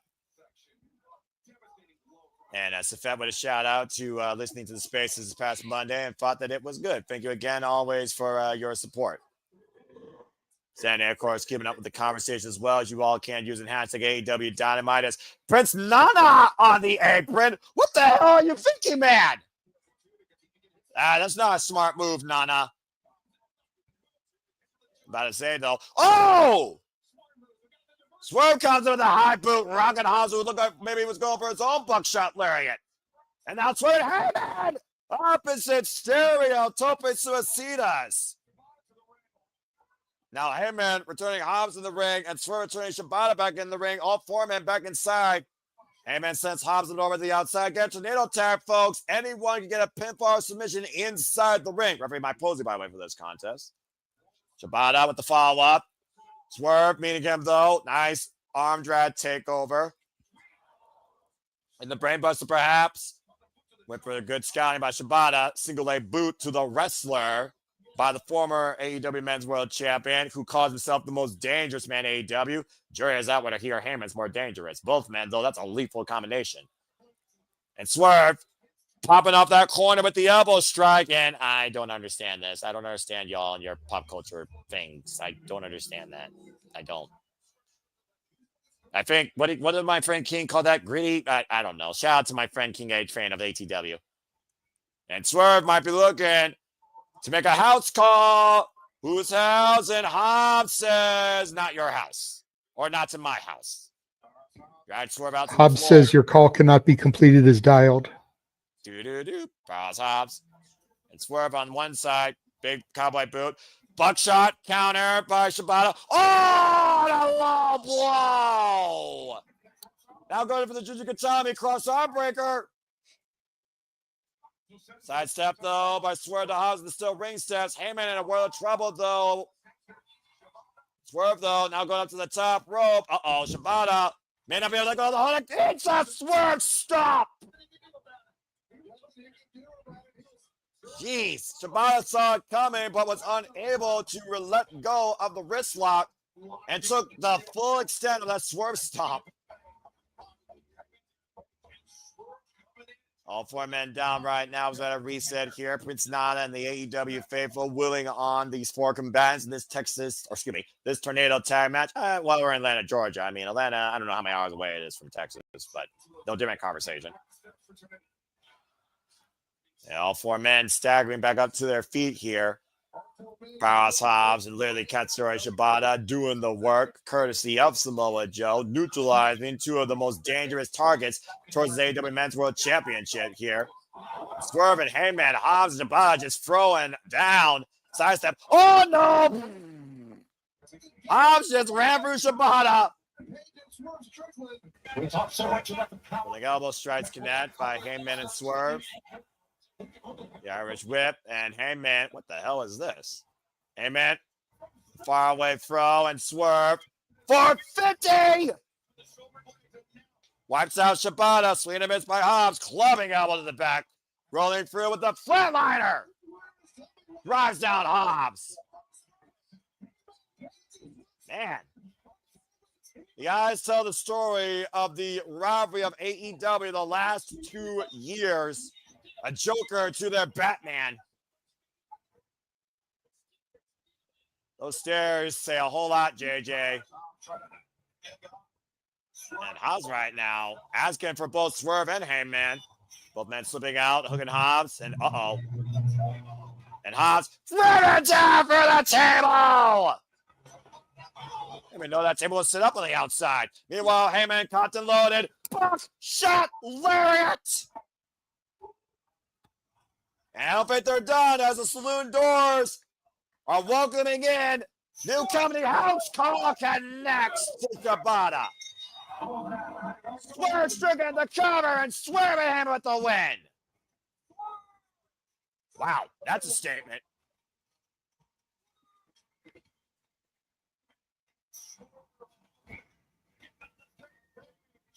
Hangman and Page and Swerve Strickland may be together for one night only, but send a very emphatic message to the men's AEW World Champion in this ongoing story. As you see Josh Alexander watching on from the back, he'll be taking on Swerve Strickland for the first time ever one-on-one, sticking his claim to be the man to challenge for the men's AEW World Championship. And of course, you see now you can actually get that new soundtrack of Swerve Strickland on Spotify and Apple Music today. I have to go backstage with Don Callis. Somehow, my money. This is yours. The possession is 9/10 of the law, but it's not. Yeah. You see, I have.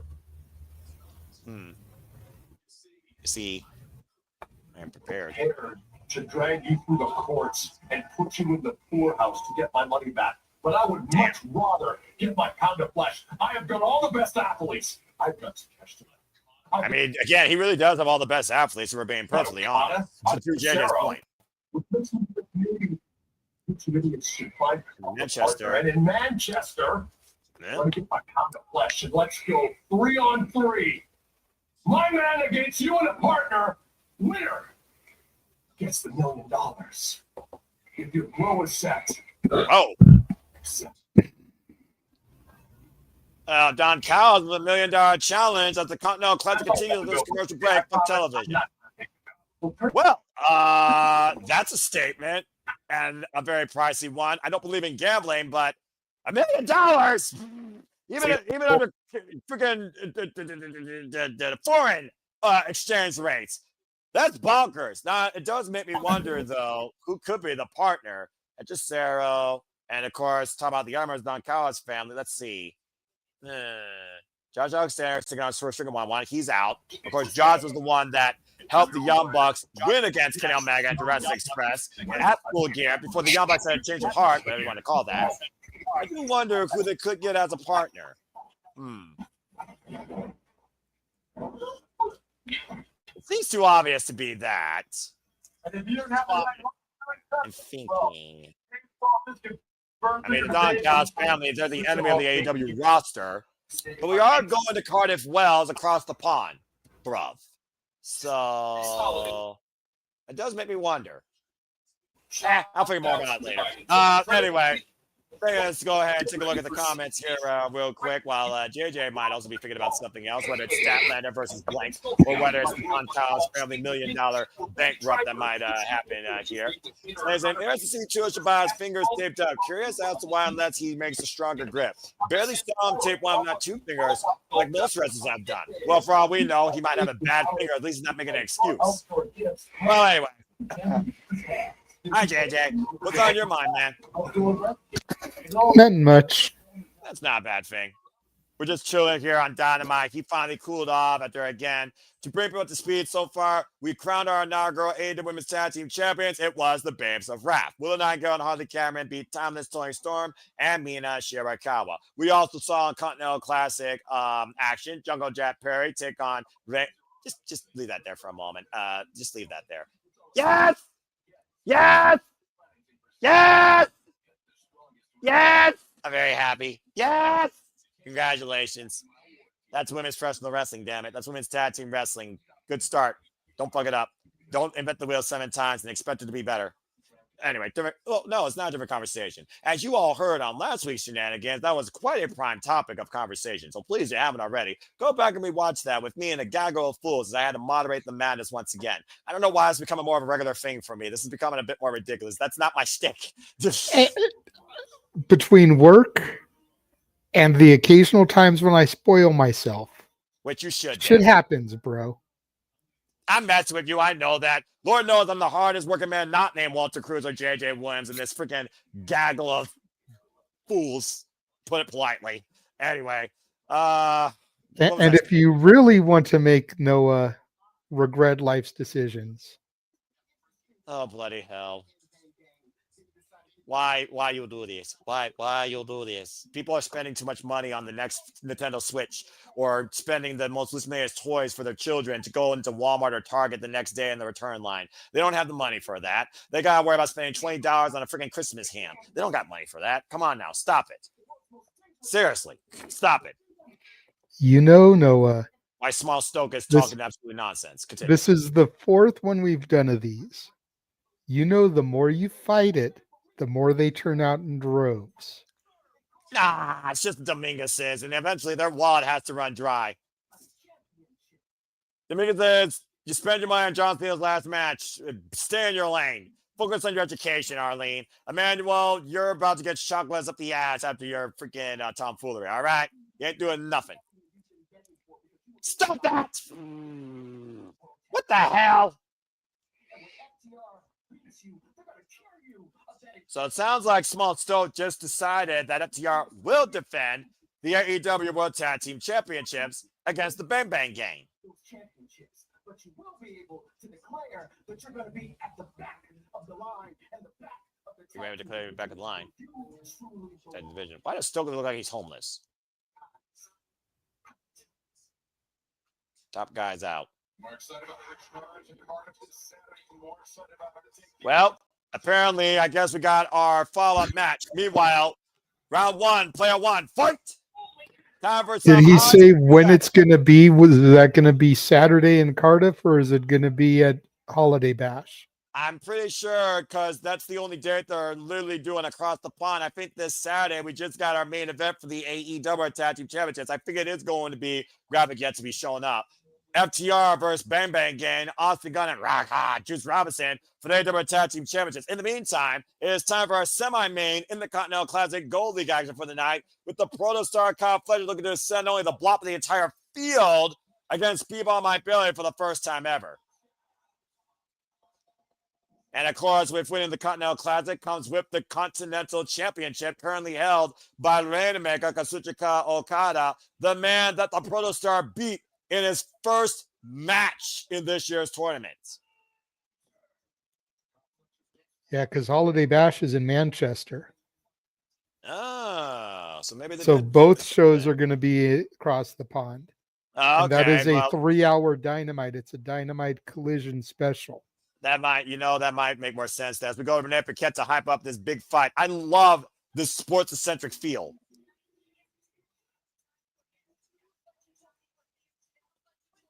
Saying it's do or die for him. As Kyle Fletcher has no lack of confidence. Thank you for that, Renee Paquette. And Kyle Fletcher, former TNT champion, say that by the end of this, you will say my full name. Testing the friendships of the Don Callis family that he thinks he has with Okada and Takeshita, looking to win his first Continental Classic. Remember, Kyle Fletcher in last year's, folks, made it to the semifinals. He lost to Will Ospreay, but he won his block prior. Bell reigns are underway. Referee for this contest, Rick Knox. For once, not for a Young Bucks match. And thankfully, Ospreay isn't in it this year, so that you would figure has to give Fletcher a better advantage. Do you think Will Ospreay was the only obstacle that truly held Kyle Fletcher down from winning the Continental Classic? You think if someone else was in that spot, he would have won last year, despite the fact he would have been taking on the Rainmaker? I don't know. I mean, at least we would have gotten him to the finals. Like, you know, Fletcher hasn't lost a match so far here. So yeah, one would assume, and I know when you assume you make an ass out of you and me, but one would assume that if he made it to the semis and only lost to Ospreay, if Ospreay wasn't there, then he may have made it to the finals.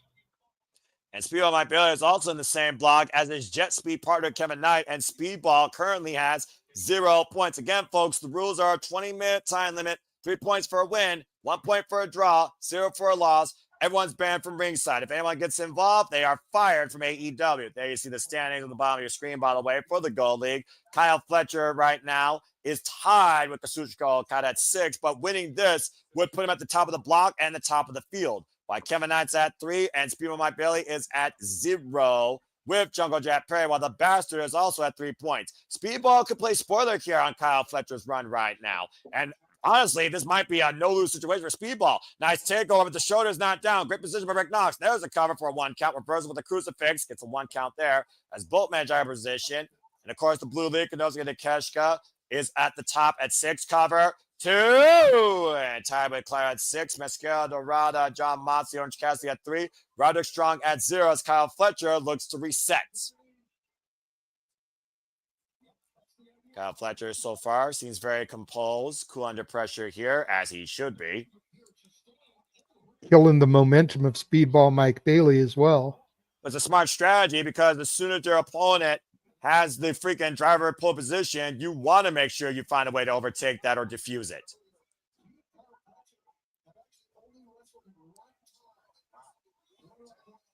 And the fact that Kyle Fletcher and Speedball Mike Bailey have only wrestled 1 other time in their respective careers really goes to show the rarity of these 2 incredible athletes. The last time Speedball Mike Bailey and Kyle Fletcher wrestled each other, folks, was Rev Pro in 2018. And, of course, we've seen the evolution of the Protostar and, of course, the rise of Speedball Mike Bailey, one of the best wrestlers to come across the border from Canada, bringing total nonstop action and lightning fast, furious offense here across the entire wrestling scene before signing to AEW. Get to the midsection by Kyle Fletcher, pointing the elbow to the spine. Of course, Kyle Fletcher, who literally last year joining the Don Callis family at Wrestle Dream and betraying Will Ospreay, saying, "I am nothing like you." I would argue, JJ, Kyle Fletcher's been one of the biggest breakout stars this year in AEW, if not the wrestling business. 100%. That's why he was nominated this year for the Simply Reliable Studios of the Year awards. And Stan, nice moonsault, speedball with a black belt, of course, in karate. And in MMA, nice kip up there by Speedball Mike Bailey. The only man I know that can sport bullets here. And Speedball to the inside, man! Driving Kyle Fletcher on the floor with that explosive Rana. Speedball Mike Bailey going up to the top rope, and Kyle Fletcher caught off guard here. It's Kyle Fletcher, might be unaware where Speedball is. High cross body, catching him out in air. Swing him around there, tilt him a backbreaker. Half Nelson bomb. Driving Speedball Mike Bailey down. Good grief. 7 years makes a huge difference, folks. Take a look at the replay here, JJ. What a freaking counter move by Kyle Fletcher. Double combo. Like a catatonic off the backbreaker. And Kyle Fletcher right now in full control once again. The Protostar, former Ring of Honor World Television Champion as well. And Kyle Fletcher again could literally command the entire league, let alone the block, if he wins here tonight. And possibly eliminate Speedball Mike Bailey. It's the barefoot up. Now out of this second rope. This will drop kick. Kyle Fletcher sent up and over. Speedball slow to fall up, though. Damage done. Speed versus literally technical prowess here might be the tail of the tape, or just the endurance and intensity. Velocity versus intensity might be the tail of the match here. Nice round kick by Speedball. And now Speedball looking for the shooting star, but Kyle gets out of the way. Now Kyle, look at the Speedball, look for the brain buster, pointing the knee to the head. Side step, Speedball to the outside. Kyle Fletcher falls through, low bridge to the outside. And Speedball right now looking off the second rope. Oh, man! Incredible aerial offense with the corkscrew moonsault. Asai moonsault, Speedball Mike Bailey in firm control. Take out the replay here, JJ. I thought it was just going to do a standard moonsault, extra torque with the Asai variation. Right now, Speedball Mike Bailey needs to bring Kyle Fletcher back inside the ring. I would dare say no one wants a count-out win in this thing. No. We're going to focus the attack here. And again, Kyle Fletcher going to the outside, creating distance. Speedball, though, looking to be in hot pursuit. Needs to be cautious there. Oh, God! Caught with a thrust kick. And now Kyle, what the hell? Oh, no. Looking for the brainbuster, possibly on the top of the barricade. Speedball fighting for everything it's worth. Now hoisting Kyle Fletcher against the knee. And right now, Kyle Fletcher literally hung across the barricade. And I sense disaster. That's a very, very tightrope walk. Now Speedball might barely. And Kyle picking the foot. There was no way with Speedball looking for those Revolution knees on the freaking barricade. You kidding me? Look at that knee drop. Kyle Fletcher, though. Oh, dear God. Hoisting up Speedball. The knuckle driver on the barricade to the lower Lombard. Is Speedball might barely on the point of no return. Stay tuned as this match continues. Fuck television. Jesus, that looked nasty. Come on. Anytime I see a Michinoku driver on a weapon type spot, I'm just like, nope. I don't even think he landed on his head. That was on his shoulder or his side. That was awkward landing. Awkward indeed. As we got a commercial break here. Again, just to bring people up to speed, JJ, you look at the tail of the tape here. If Speedball might barely loses, he would be at a 0-2 deficit, same as Jungle Jet Perry. Not necessarily eliminated, but when you're pretty much at 0-2 in this thing, you pretty much are in a no-lose situation. Yeah. And like Kyle Fletcher won last year's block. He was in the Blue League, by the way. Kyle Fletcher has a chance now to not only ascend to the top of his block, he has a chance to ascend past everybody right now in the Continental Classic to 9 points. That's a good spot to be in, considering Kyle Fletcher, after this, will only have 2 matches left. He would go into this so far, JJ, without a 0, unblemished. Mm-hmm. And with his opponents left being Pac and Jack Perry, like, things look really good for him. Put that in perspective. No disrespect to the other 2 competitors. I don't want to take anything away from them. Right. But the hardest competition he may meet going forward is the bastard Pac. Bastard versus a freaking genetic freak of his own velocity. Two velocity freaks. I'm for it. I'm for it. I want to see that. I can't wait for that match. I'm for it. And of course, Kazuchika Okada, the only ones that he have left, as we know, is Kevin Knight and Speedball Mike Bailey. And Speedball he already beat earlier this year at Double or Nothing when he defended the Continental Championship. So he knows how to beat Speedball. Again, should be easy victories for Okada in Kevin Knight and Speedball. Well, you say easy, but everything in this Continental Classic is earned, JJ. I wouldn't consider any match easy. Just saying. I'm just saying, when you look at the caliber of opponents, I feel like Okada's had his hardest matches. You think Okada's already had his hardest matches, really? No. Yeah, with Speedball and Kevin Knight, all that's left? Yes. Those should be cakewalks for Okada. Well, again, he does have victories over both, but it only takes 3 seconds. You've said that for Bam about this business. His cockiness, your confidence in him might be what literally cost him here. And truth be told, he may not, lose his spot, but if I'm Okada, would I not want to be the front runner versus the runner-up? As we go back inside here, 3 points on the line. Kyle Fletcher, Speedball Mike Bailey on the apron. Gold League action continues here in the 3rd annual Continental Classic with a Continental Championships on the line. Previous champions, the inaugural Eddie Kingston, and reigning defending champion this year, Kazuchika Okada. Speedball and Kyle Fletcher again. Take a look at the replay here, JJ. Watch the way Speedball lands. Jeez! On his lower lumbar. There you see the bruise. Oh, my Lord. The physicality being shown here on the bodies. As we go to commercial action here, Poison around the outside, took the Protos up and over on his head, looking for another half-and-half suplex on the apron, drop down. Now Speedball, Well, I've seen this before, and Kyle Fletcher does not want to be in that position, I assure you. On the ring apron, Speedball, Revolution knees! And of course, the apron, the hardest part of the ring where wood meets steel, braced literally with a human body, crushed with another human body on top of the full force of those knees. in the sternum of Kyle Fletcher, JJ. Mm-hmm. That's worse than getting body slammed there. He basically got compressed. And he couldn't be compressed any flatter if you wanted him to be. That's crazy.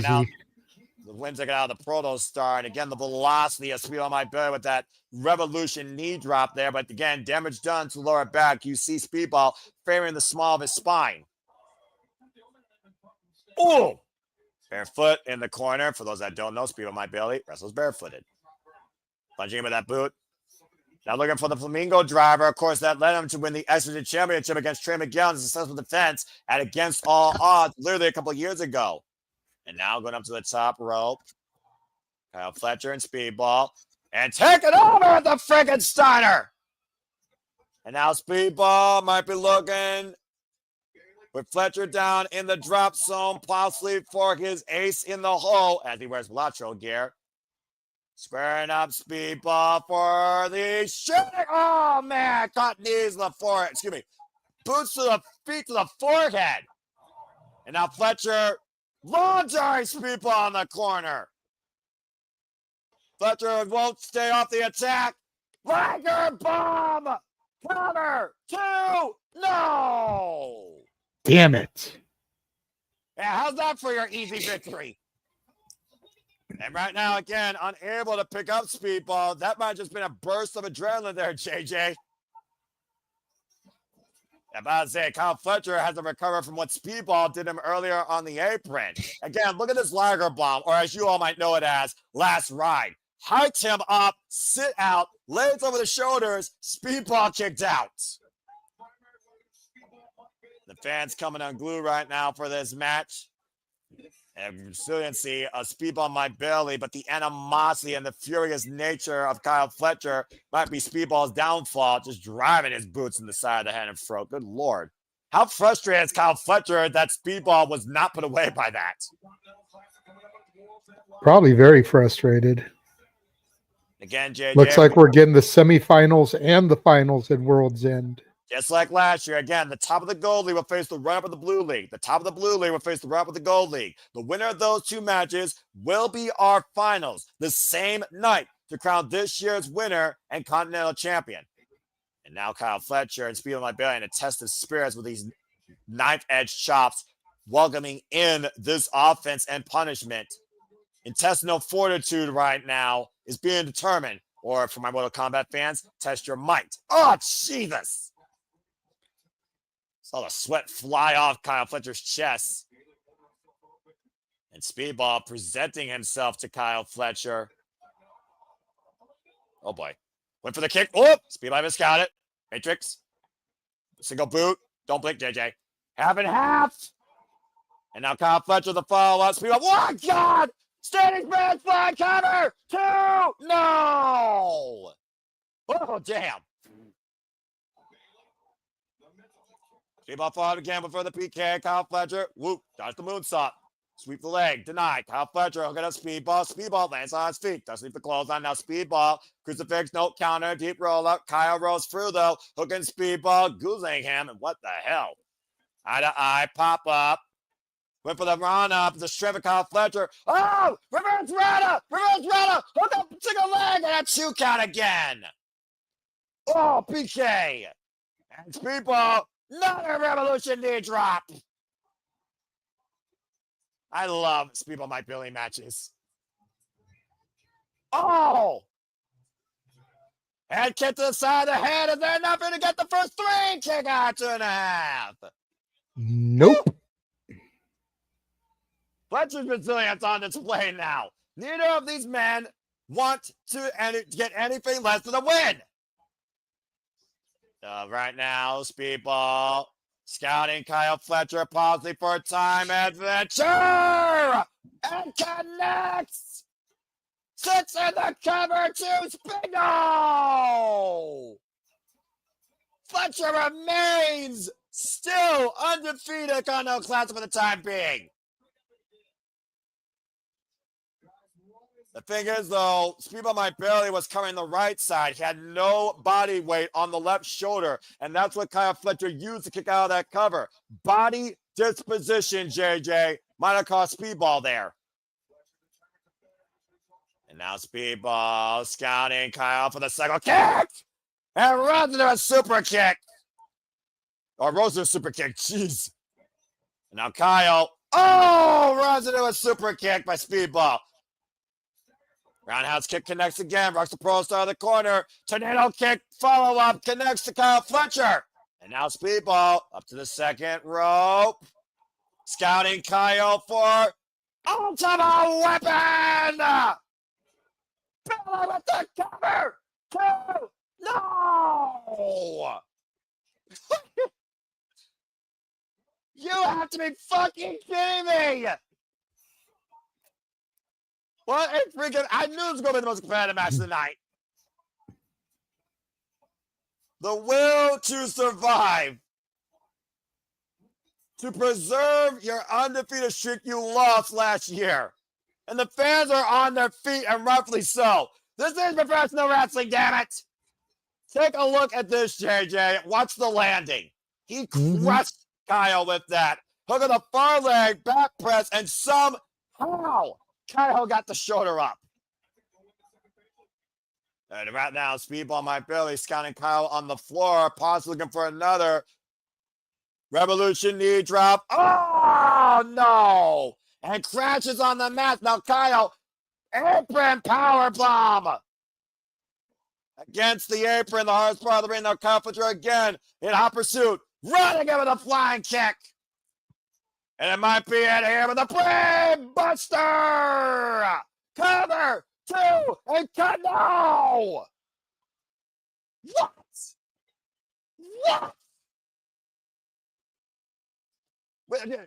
We gotta be near the 20-minute silence. Someone get a stopwatch for me. How the fuck is Speedball still in this? Speedball somehow refusing to die as well as not had his help RB 0%. And now Kyle is out of the corner. Sends a flip power bomb. Kyle Fletcher holding on the turnbuckle, unable to. Power bomb, roll through, reversal. Speedball with the cover too. And Kyle kicks out. Breaks free. Both men looking for that first strike. Both men connect. Open bomb strike. Watch out, a lariat. From Fletcher. Okay, now Speedball again. Looking for the Pro Star Brainbuster. Speedball counter. Looking for wrist control. Oh, wait a minute. Holy shit. Cover. Speedball wins. Speedball wins. Speedball wins.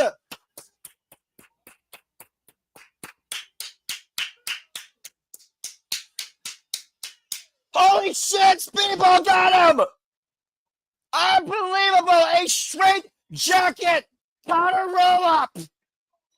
Packaging Kyle Fletcher and Speedball My Belly just put up his first 3 points in the Cutout Classic. Whoa. JJ, Kyle Fletcher looks as stunned as you. Incredible. Then you see it, folks. Kolkata and Kyle are tied at 6 with 2 matches left, and Speedball joins the field at 3. Everybody except Jungle Jack Perry. What an incredible fucking match. That's professional wrestling, damn it. Holy hell. And this is why I love this business. Kyle Fletcher caught off guard for a split second, and Speedball capitalized. Have to go backstage with him and Page with Renee Paquette after that remarkable match. Whew. Staying held for your team with Strickland. What is next for him? What's next for me? The All Elite Wrestling Men's World Championship. John, I'll be watching tonight. But regardless, tonight at World's End, I'm coming for you. And I'm coming for the World Championship. Whoa! Our main event up next on time after this commercial break. Fuck television. Okay, first off, JJ, you know what I do when I reach a certain level of passion that gives me an out-of-body experience, right? Yes. If you will, indulge in me, people. Kyle Fletcher, Speedball My Belly, Continental Classic, 2025, Gold League action. If you all know what I'm about to say, type it allow me in the chat. Simply put, that's perfection of wrestling! Damn it! Oh my god, what a fucking match! Wow! Okay, I'm good now. I'm good. I'm good. Man, damn! That gave me much more than I expected. And Speedball got the win. What you got to say out of that? Made me eat my words. I love when you are eating crow. Damn it! I know you do. That was so fucking good. And a freaking straight jagged trap roll up, by the way. That was very smart. Cross jagged the arms, rolling up Kyle and putting his body over the legs. Kyle had nowhere to go. Incredible. All right. And Safed also saying, what a fucking match of the night. And thank you, Safed, for also, of course, echoing the simple man's glance. Again, buy the shirt. Don't support me. Support my friends. Buy the shirt today. I don't market myself. I'm in it for professional wrestling. I do not matter. The business does. Damn it. Simply put. Fletcher's still the leader, though, via tiebreaker of Okada. That's a very good point, Sandy. As again, JJ, I told you tiebreakers can matter. We know that Kyle Fletcher still has Kevin Knight with a win. But Okada still has to face Kevin Knight. Those tiebreakers come into play based on the later match results. As you talked about Okada, he has Speedball Mike Bailey and he has Kevin Knight left. He is tied with Kyle Fletcher at 6 as Speedball joins the field of 3. Both Kyle and Okada have 2 matches left, as Kyle, of course, has the Bastard Pac and Jungle Jack Perry. So they're very much tiebreaker scenarios to come into play here where, honestly, thanks to that win, everyone is still alive in the Gold League. I love that type of shit. Oh, man. As of course, we prepare for our main event. Let me again thank you all for tuning in. Please subscribe, comment, and tell a friend. Again, you all make this possible for the passion to persist. This is why I love doing the shit and why I love covering all things professional wrestling, damn it. Again, hope that you all enjoyed our coverage. Hope you all stay tuned and follow us the entire week for the events that are ahead, including the 2 AEW Collision winners coming, John Cena's last match Saturday night's main event, also exhibition show in the future, as well as our Saturday shenanigans.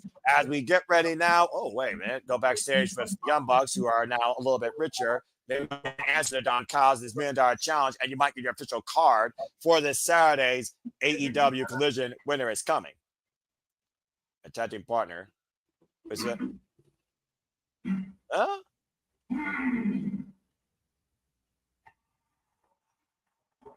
Point. Ah! That dinosaur's smarter than I thought. The Young Bucks knocking on Kenny Omega's locker room. Oh, hello, Kenny. How are you? We'll do this one more time.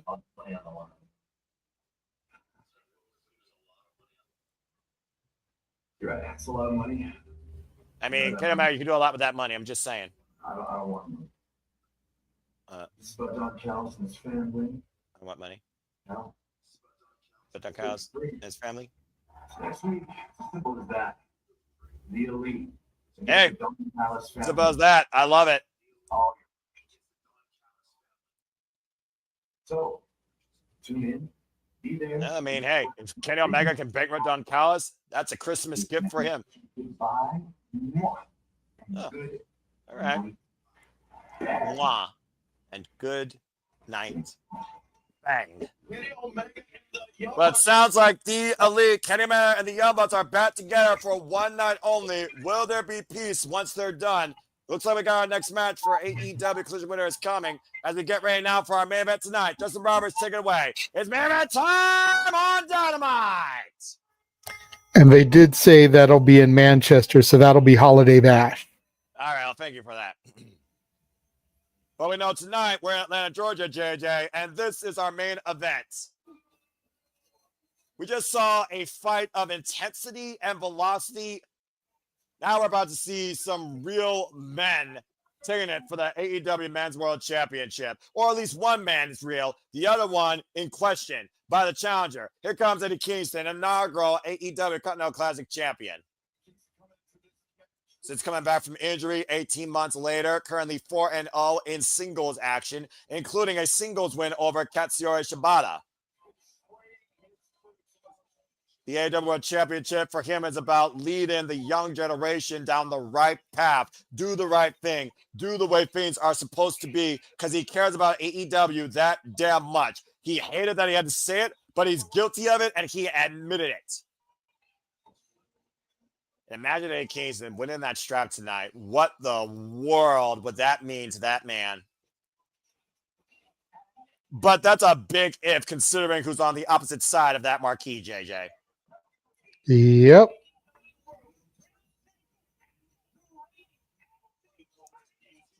And of course, escorted, talking about the young generation, Samoa Joe being escorted by Hook. Of course, Samoa Joe is also still 1/3 of the AEW World Trios champions.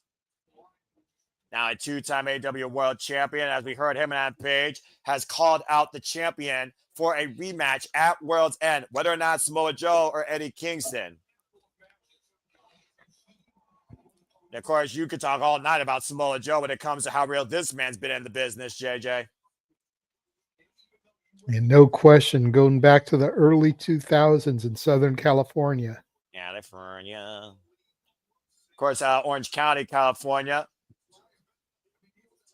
I mean, I do get Eddie Kingston's point about leading by example, but Samoa Joe has been a guy leading by example, whether you agree with it or not. 46 years of age, 26 years in the game. There you, of course, see the AEW Men's World Championship that is on the line tonight. Former Mr. TNA, former Mr. ROH, now the face of AEW for the second time. Bell rings are underway. Senior official Paul Turner for this first ever one-on-one contest.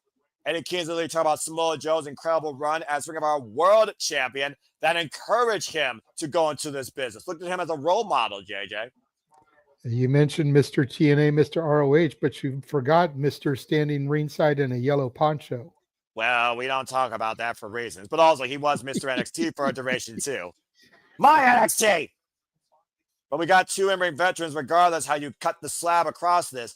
By the way, folks, this is their third one-on-one encounter. The first time they faced each other was 2007 in FSM. The second time they faced each other was the same year in PWS Revelation. They have shared the ring before, though, in AAW in a three-way eliminator, and they also first met inside the Cage of Death in Ring of Honor in 2006. Of course, on opposite sides, Team CCW, Eddie Kingston, Team ROH, was Samoa Joe and company. And Hook being ejected from ringside by Paul Turner, caught red-handed. That wasn't smart, idiot. Again, AEW World Championship matches, folks, have a 60-minute tournament. We will stay with you the entire duration of this match, because I guarantee we're going in overtime. It's all about these two men. As again, AEW Dynamite is trending on the X. And of course, you can be part of the conversation. Hashtag AEW winner is coming. Speedball and Fletcher, hell of a match. Continental Classic is such a beauty to watch men. Yeah, I gotta agree about that. This crowd, y'all, this crowd's been on fire tonight. This has been a hell of a great crowd, by the way, too. Atlanta, Georgia, you came out and showed out. Good on you. And right now, Samoa Joe getting the better of Kingston here. And again, you see Samoa Joe just squaring up, JJ, waiting for Eddie Kingston to just get up to his feet just to knock him back down with a straight jab. And this is the methodical, dangerous, lethal approach of the Samoan submission machine. Oh, jeez. What are the elbow to the top of the head of Kingston, crowning him in a whole different way. Good Lord. I feel like Eddie Kingston right now doesn't even know where he is. He's just literally fighting on instinct. As he said, this is where I literally find my peace inside the squared circle.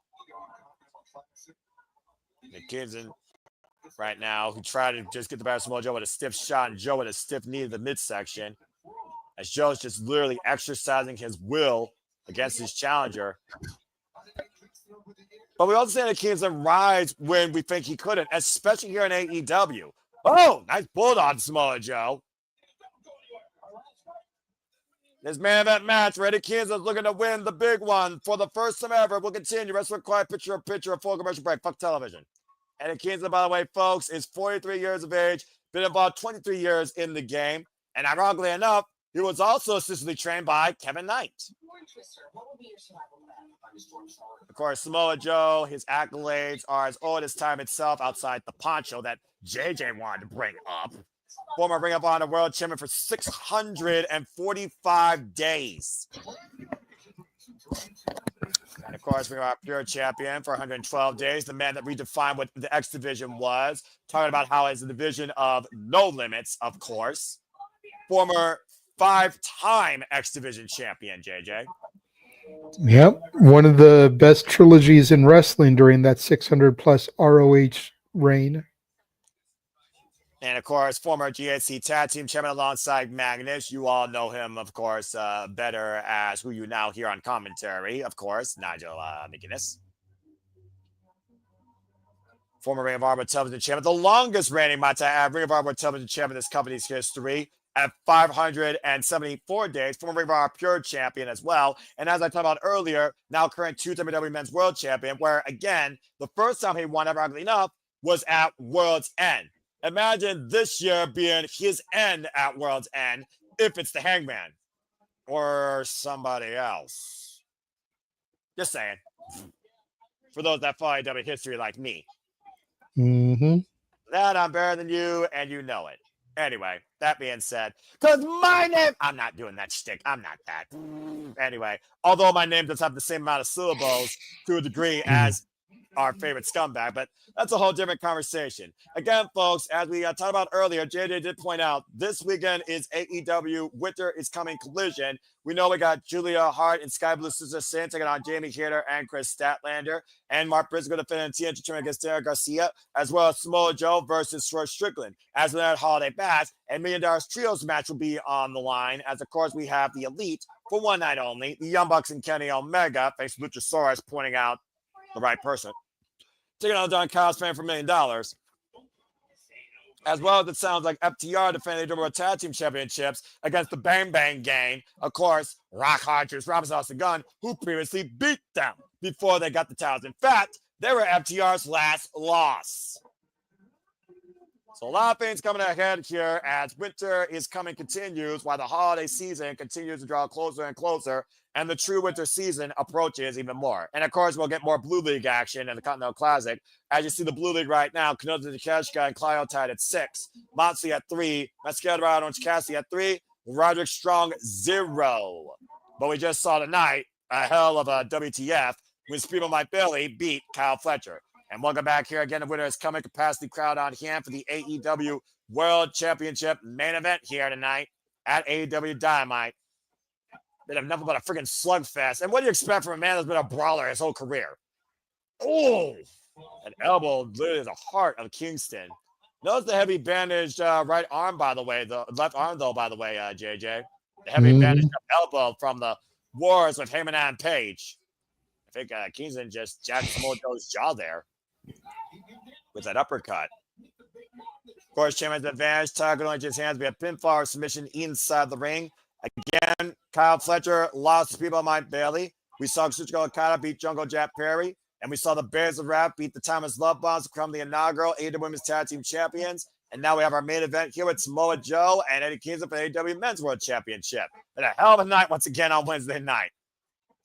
Now Eddie Kingston going up and down right now, attacking in the midsection. Samoa Joe being a oh my Lord, can he survive this blizzard? Oh God. Speaking of blizzards, just announced Claudio Castagnoli versus Takeshita for the Blue League this Saturday at Collision. Winter is Coming. And of course, as I talked about, both men tied at 6. We could finally get a league leader in this entire thing. How the hell did Eddie Kingston survive that onslaught and knock Samoa Joe down is beyond me. That was ridiculous. Somehow Eddie Kingston right now might literally be only fueled by the chance of the AEW faithful that have followed him on this journey of self-discovery. And right now, Eddie Kingston, sit down! Golly! Vicious Shiranagi out the corner. Talk about the untapped potential of Eddie Kingston. Bryan Danielson and Phil Brooks are admitted to that. Eddie Kingston been proving all the dollars won, though, during his AEW career. Former Ring of Honor World Champion and inaugural Continental Classic Champion. Bang! The man to win, of course, the Triple Crown here in North America. And Samoa Joe, again, just hammering his way with the challenger in the corner, driving his boot. A little bit of face wash there. The humiliation with that move, seriously, versus the destruction of the epidermis. And now Samoa Joe running through Kingston with the boots. Through the ropes. Good grief. Across the bridge of the nose, it looks like. You see it right now. Of course, Eddie Kingston once did have a fractured orbital bone. The flat of the boot across the face of Eddie Kingston right there. Both mental and physical in that move.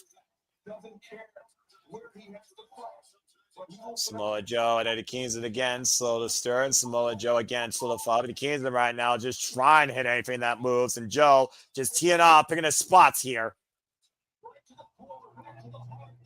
Fans, of course, loving this right now, trying to wheel Eddie Kingston in this, who wants to, again, lead by example, teach the young generation what it means to do things right. That's saying something considering Eddie Kingston's career. Right. Eddie Kingston's been the antithesis of doing things right. Well, if nothing else, JJ, there's another R word that defines Eddie Kingston his whole life, whether you agree with it or not, and that is real. You may not like it, you may not agree with it, but whatever Eddie Kingston has done, he's kept true to himself. I'll give him that. Samoa Joe again, staggered, still stands on his feet. Eddie Kingston running through him again with the lariat. Now staggering the AEW Men's World Champion. And watch shots! Power slam on Samoa Joe. Counter kick on two. Damn. It's almost like Joe was playing possum there, JJ. Good grief. The torque on that. It keeps up Samoa Joe on the way they just pop for that power slam. She's the Viper, Randy Orton. It's amazing how much Samoa Joe moves so fluently still in his career. A man his size should not move that quickly, JJ, or be able to react that quickly, in my opinion. Traditionally, no, but when it comes to professional wrestling, you've got to have that endurance. Samoa Joe has endured for over 25 years. To your point, speaking of 25 years practically, we will see John Cena for the final time in his illustrious career. Saturday Night Saturday's main event, folks. Stay tuned for more on that as it takes on the ring general. Gunther and Kingston right now going to those chops, but you see Samoa Joe meeting back with the Kawada kicks to the forehead, dropping Kingston down to his knees. This is a battle of King's Rows if I've ever seen it. And now Samoa Joe off the ropes. Kingston! With an exploder, but didn't get all of it. The counter, high angle tail kick out by Joe at 2.5. Kingston dug down deep for that one, though. Take a look at the landing here. Dropped him right on his head. Shout out to Jun Akiyama, one of his all-time great heroes. Probably looking for that Northern Lights bomb. The front face lock. Up in the shoulders. Oh, God. Defied driver. And now Joe. Uh-oh. The STF applied. Step over Toho face lock. Oh, wait. The kid, the bottom. JJ, you saw that solo salute, didn't you? Kids that frees himself from the STF. Yeah, I wonder who that was for. DDT! Mm-hmm. That's how I beat Shibata, but Joe rode the outside of the ring. Which means Eddie Kingston can't go for the cover to try and win the AEW Men's World Championship, where Hangman Page looks for the winner at World's End. Samoa Joe, though, might literally be dead weight, literally dropped on his head. And yes, folks, STF, yeah, a salute to the GOAT of sports entertainment. For those that don't know, Samoa Joe and John Cena did share a one-on-one match in a dark match. The high ground, the advantage right now. Eddie Kingston scrambling Samoa Joe for the Hurricane. Joe blocks it. Big headbutt. Samoa Joe was able to scout that. The headbutt, blocks the lariat, Eddie Kingston. Cutter! The cutter connects! And Joe right now, wobbly. Eddie Kingston, Hurricane again tonight. Samoa Joe, Kakita clutch! Kakita clutch, locked in, body grapevine! Kingston's locked in, nowhere to go! The hand in the forearm, you see the forearm deep underneath the jawline of Eddie Kingston here. But Eddie, there ain't no choice but to tap out. Night, Kingston. Woof.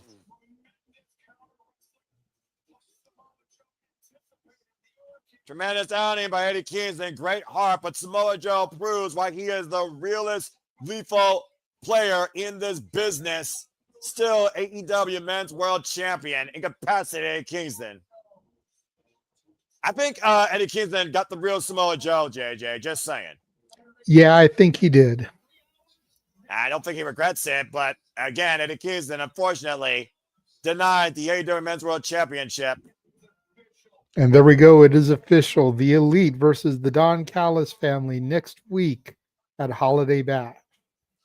$1 million on the line, and look who's representing it, by the way. Hachishiro, Kazuchika Okada, and Konosuke Takeshita in Manchester, England. And also, Jada, you were right. FTR will also take on the Bang Bang Gang for the AEW World Tag Team Championships. A special 3-hour Dynamite collision next week on TBS, next week Wednesday night. And we also bring back the Diamond Battle Royale at Holiday Bash. Almost makes you think that MJF will be there for that because he's the current champion. He's won it every year. Well, time will tell, but for right now, as we bid you a fine adieu, for the Mega Wrestling JJ Williams, I'm the Seminole Foster. Winter is coming concludes, but winter is just starting for all of us here at Seminole Studios, for all the wrestling content, all of you. Until the next time we see you on the screen, in and out of YouTube or the spaces, thank you so much for tuning in. Make a positive impact in life. Have a good night. And congrats again to the Babes of Wrath, the inaugural AEW Women's Tag Team Champions. JJ, cut the fucking feed. Yes.